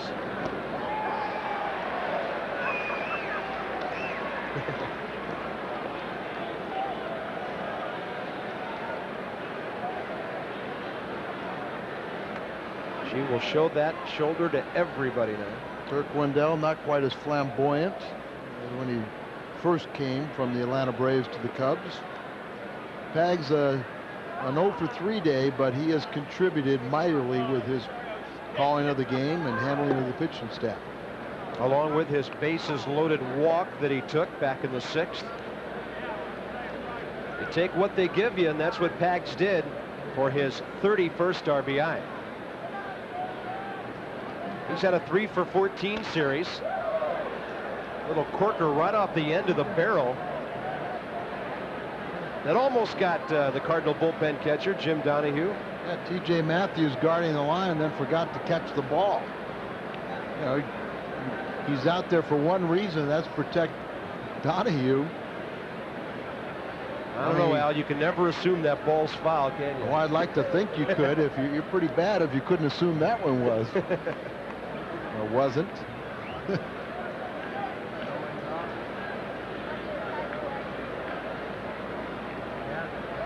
1-2 pitch. Agnazzi hits it well. Slicing toward the corner, but over there is Sammy Sosa.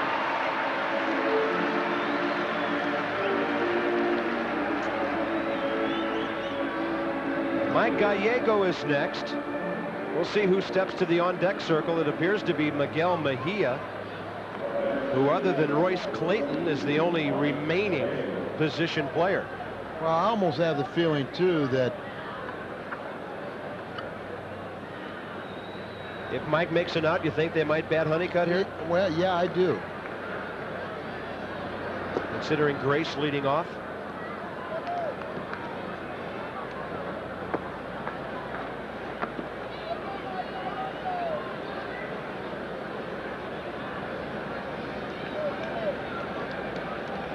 You know, you got to think twice about hitting for Honeycutt. He has a 1,000 on base average.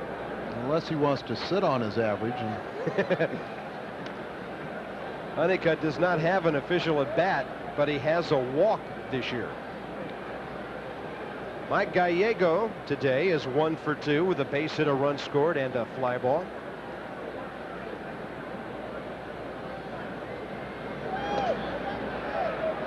So Mike has a couple of hits this weekend. 2 for 11. He'll be a steadying influence on the Cardinal infield defensively. There's no question about that. And we'll have to wait and see. Alisei had to leave the ball game with a strained right groin muscle. Gaetti left the ball game with back spasms. Funny thing about this game, on Friday the Cardinals say goodbye to David Bell, who's been such a good guy on this club. Heck, you never know. 2 days later, 3 days later, a guy might be right back. You get sent out, you have to stay down for 10 days unless it's an injury would bring you back because of a disablement. Swing and a miss on a pitch inside. Turk Wendell is retired. 4 of the 5 Cardinals he's faced, with the exception of Jordan's base hit. And Mejia will go ahead and bat here. So Petkazik and Honeycutt will each pitch a scoreless 1-2-3 inning. I think Miguel needs to be a little more aggressive here, Al. We've seen him sort of passive coming off the bench lately. Late inning pinch hitting, taking a lot of pitches. Maybe George told him to go up there and swing at the first one and get something going. Well, I thought in Friday afternoon's game he got himself in a little bit of trouble with the home plate umpire and questioned a pitch and then got rung up on the same pitch a little further outside, but they were throwing a lot of sliders off the plate. Never played above A ball, and he has to stay on the roster the entire season. Some people thought it was only 90 days. That's incorrect. It's 90 days, a minimum of 90 days on the active roster, but the only way he could go down is if he were to be disabled. Be on the disabled list and then to work his way back on a rehab. 2 balls and 2 strikes to Miguel. Be nice to see him get on base here somehow. He's got blazing speed. And with 2 outs, maybe the Cardinals could chase home an insurance run here in the top of the 9th inning. Well, the nicest thing for Miguel is he's had a little bit of frequency of playing of late. There for a period of time, you know, he was just, we'd see him once a month. That will do it. Well, here we go. Dennis Eckersley knows this ballpark very well. Grace, Sosa, and Gonzalez stand in the way.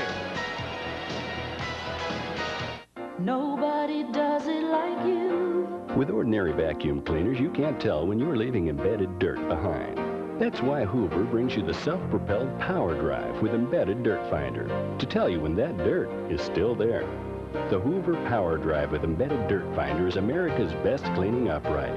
And when the light turns green, you'll know it's clean.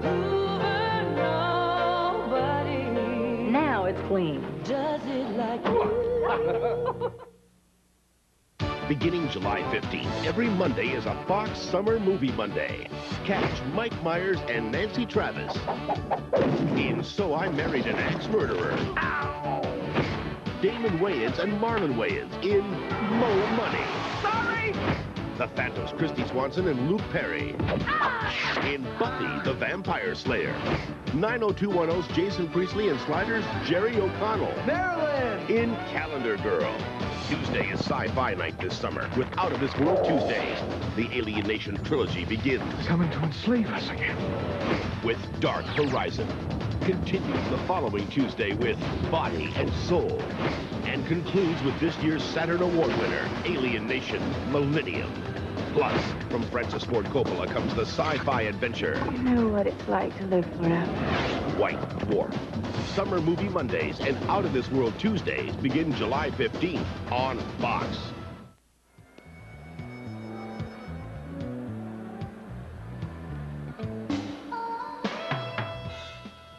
Today's Cardinal baseball game has been brought to you by Ford and your local Ford dealers. And by the new Dodge. See the friendly Dodge dealer near you.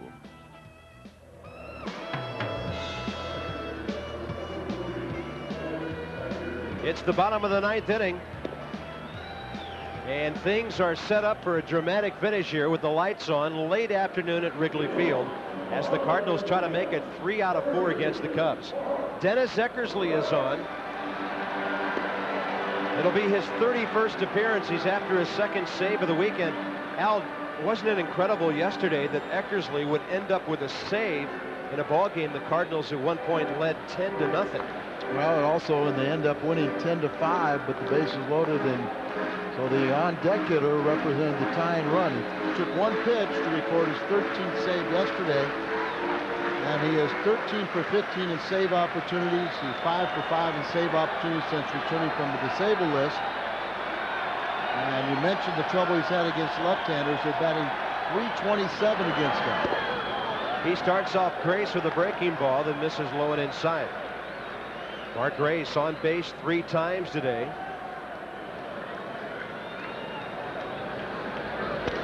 Fastball raced into center. The tying run is on base. And that's the chance Tony La Russa took when he pulled Rick Honeycutt. Now you've got to face Sammy Sosa as the winning run. Now Eckersley has trouble with left-handers. And Mark Grace, one of the best hitters in all of baseball, gets a leadoff single here. But now, him on first base just sets the stage for the double play ball. Off the bat is Sammy Sosa. Right-handers are only batting .212 off of Eckersley. Sosa 1 for 3 with a 2-run homer today and an intentional walk. Fastball high.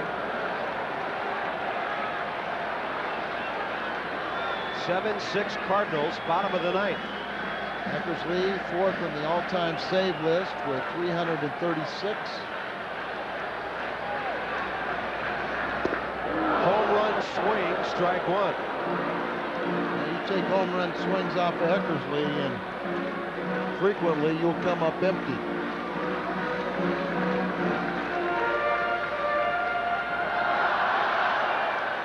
Unless Sammy's fooled and stops his bat, he always takes a home run swing. That's the kind of hitter he is. Yeah, you are correct about that. 1-1 pitch. Popped up a mile high behind the plate, and Pagnozzi is under it. The wind's blowing it back, and Back stays with it to make a very good play. Afterwards, Baggs looked up to check those winds. But this one just starts drifting on him, and unlike when he threw his mask about 40 feet away, the previous pop-up he caught, this one he kind of dropped it in front of the plate, and the ball drifted back that way. But that was a big out. Years of experience playing as a visitor at Wrigley told Pagnozzi before that ball drifted that it would. He was ready for it. Here's Luis Gonzalez, 1 for 3 with a base hit, a run, and a walk. Now the double play ends the game. Grace is not a running threat at first base. Mabry holds him anyway. You have to. He's the tying run. Outfield is swung around to the left. Fastball away. Good pitch. Strike one. Good pitch right there. Eckersley, basically that sinker slider, or he's got the two fastballs, but a slider, and that slider coming in the left-handers has been troublesome. He's tried to come up with a changeup to combat left-handers, but it's not exactly the situation to experiment. The Chicago Cubs were the last team Dennis Eckersley pitched for before he became a closer. No saves in 3 years here. Of course, he was a starter. 49 plus 33. He made 82 starts here in 3 years. His best season, 11-7 in '85 for the Cubs. He paints the corner that time. 1 ball and 2 strikes. Well, Gonzalez has to get the feeling. He's thrown 3 pitches to him, and 2 of them have been right on the outside corner. Just absolutely perfect pitcher pitches. Yeah, you start leaning out there, Al, he'll bust that slider in on you. Well, this is when it's really important to watch the feet. And now you can run the fastball in on him, too. And he took about a 3/4 swing in fouling that one off. So sometimes as a pitcher, you'll watch the feet of a hitter to see will he try to cheat? Will he try to go out across the plate to try and hit that area that you've been going after? Go right back away. One on, one out. Sinker away.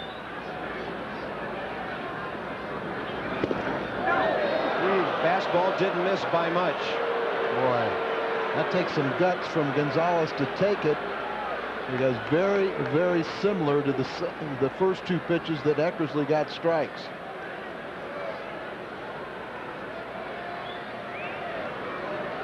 We're out there again. Ball 3. Now Riggleman has a decision to make. Do you send Mark Grace? If you get a strikeout, he could run into a double play because he's not fast. He's not fast, but now he's going to step off and look to first.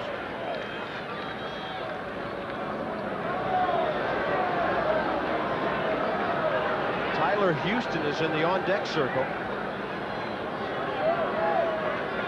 Pulled out Leo Gomez several innings ago on a double switch. Fastball away again. Runner is going. Strike 3! And safe at second, a short throw by Pagnozzi. And Gonzalez is angry that he has struck out. That's the second out of the inning.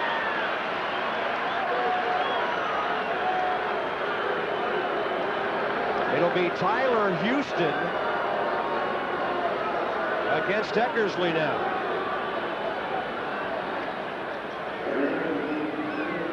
I said the pitch before that it was Gonzalez had a lot of guts taking that one pitch from him.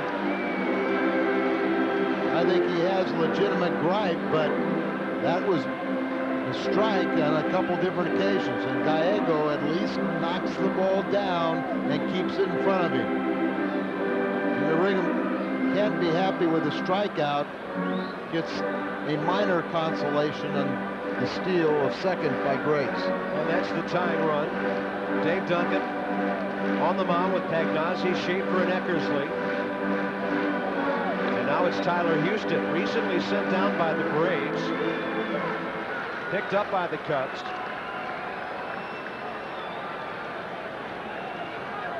And look what he's done since coming with the Cubs. He is 9 for 11 in his first 3 Cub games. They're going to walk him. I don't blame him. Some feel you should never walk the winning run on base. I think those are people that are afraid to answer questions of the media if your strategy backfires.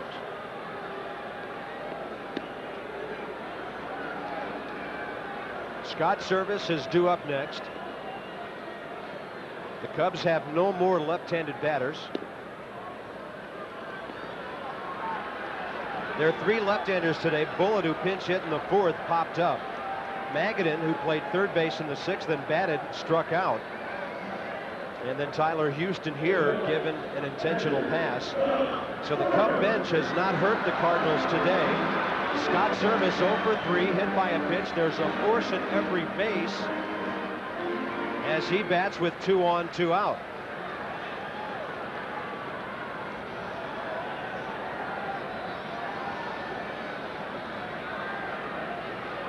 Eckersley looking for his 14th save. Gets a little help to go ahead, strike 1. Boy, just tying up a hitter. Service walks out of the batter's box, thinks about that because he just gave Eckersley strike 1.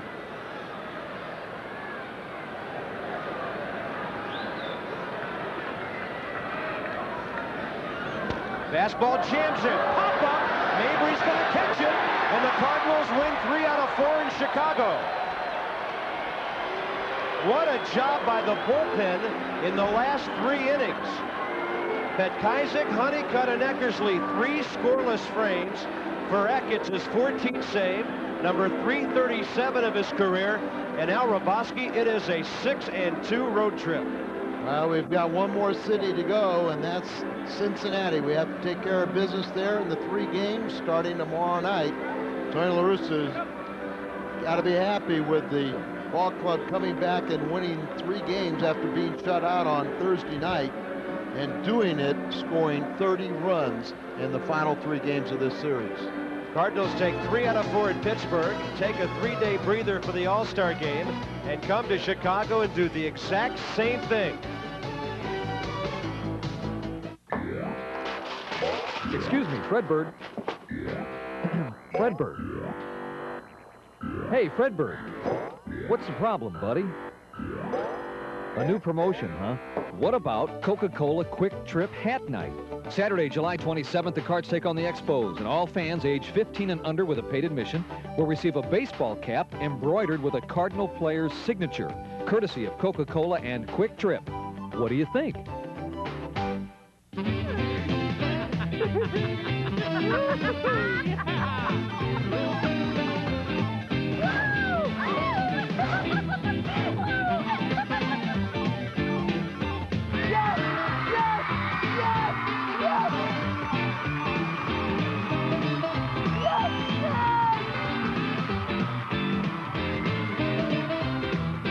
The Casino Queen. We know what floats your boat. Hey, Cardinal fans, shop with the winners at the official St. Louis Cardinal gift shop. Located between gates 5 and 6 in Busch Stadium, the gift shop is open 10 a.m. to 5 p.m. daily and 11 p.m. on game nights. They have the largest selection of Cardinal jerseys, tees, and jackets, along with authentic collectible merchandise for every age, infant to adult, and the largest assortment of hats anywhere, which will make you the best-dressed Cardinal fan. For a free Cardinal merchandise catalog, call 1-800-421-FAME. Okay, stand by. St. Louis Cardinal Baseball brought to you by Busch Beer. Smooth as a mountain stream, head for the mountains of Busch. By Hoover, nobody gets the dirt like Hoover, nobody. By your neighborhood Chrysler Plymouth dealers. By AutoZone, the best parts in auto parts. And by Southwest Airlines. Fly Southwest, the low-fare airline. It's on to Cincinnati on Prime tomorrow night, 6:30 St. Louis time. Check your local listings for the next Cardinal telecast in your area. Today it takes 320 to play it, 38,638 see it. Bennis the winner, Adams the loser. Eck gets the save. Couple of homers by outfielders Langford and Sosa. And Brian Jordan had another big game today. He goes 4 for 5, 10 for 17 in the series. Played some tough defense, and the Cardinals held on to win it 7-6. And in his last game ever at Wrigley, Ozzie managed to score a run. He walked in 5 at-bats, went 0 for 4 otherwise, played some very solid defense, and the Cardinals hold on to beat the Cubs by a score of 7-6. We'll see you in Cincinnati. Cardinal Baseball is a presentation of Bud Sports through the facilities of KPLR TV, St. Louis 11, and the Cardinal Television Network.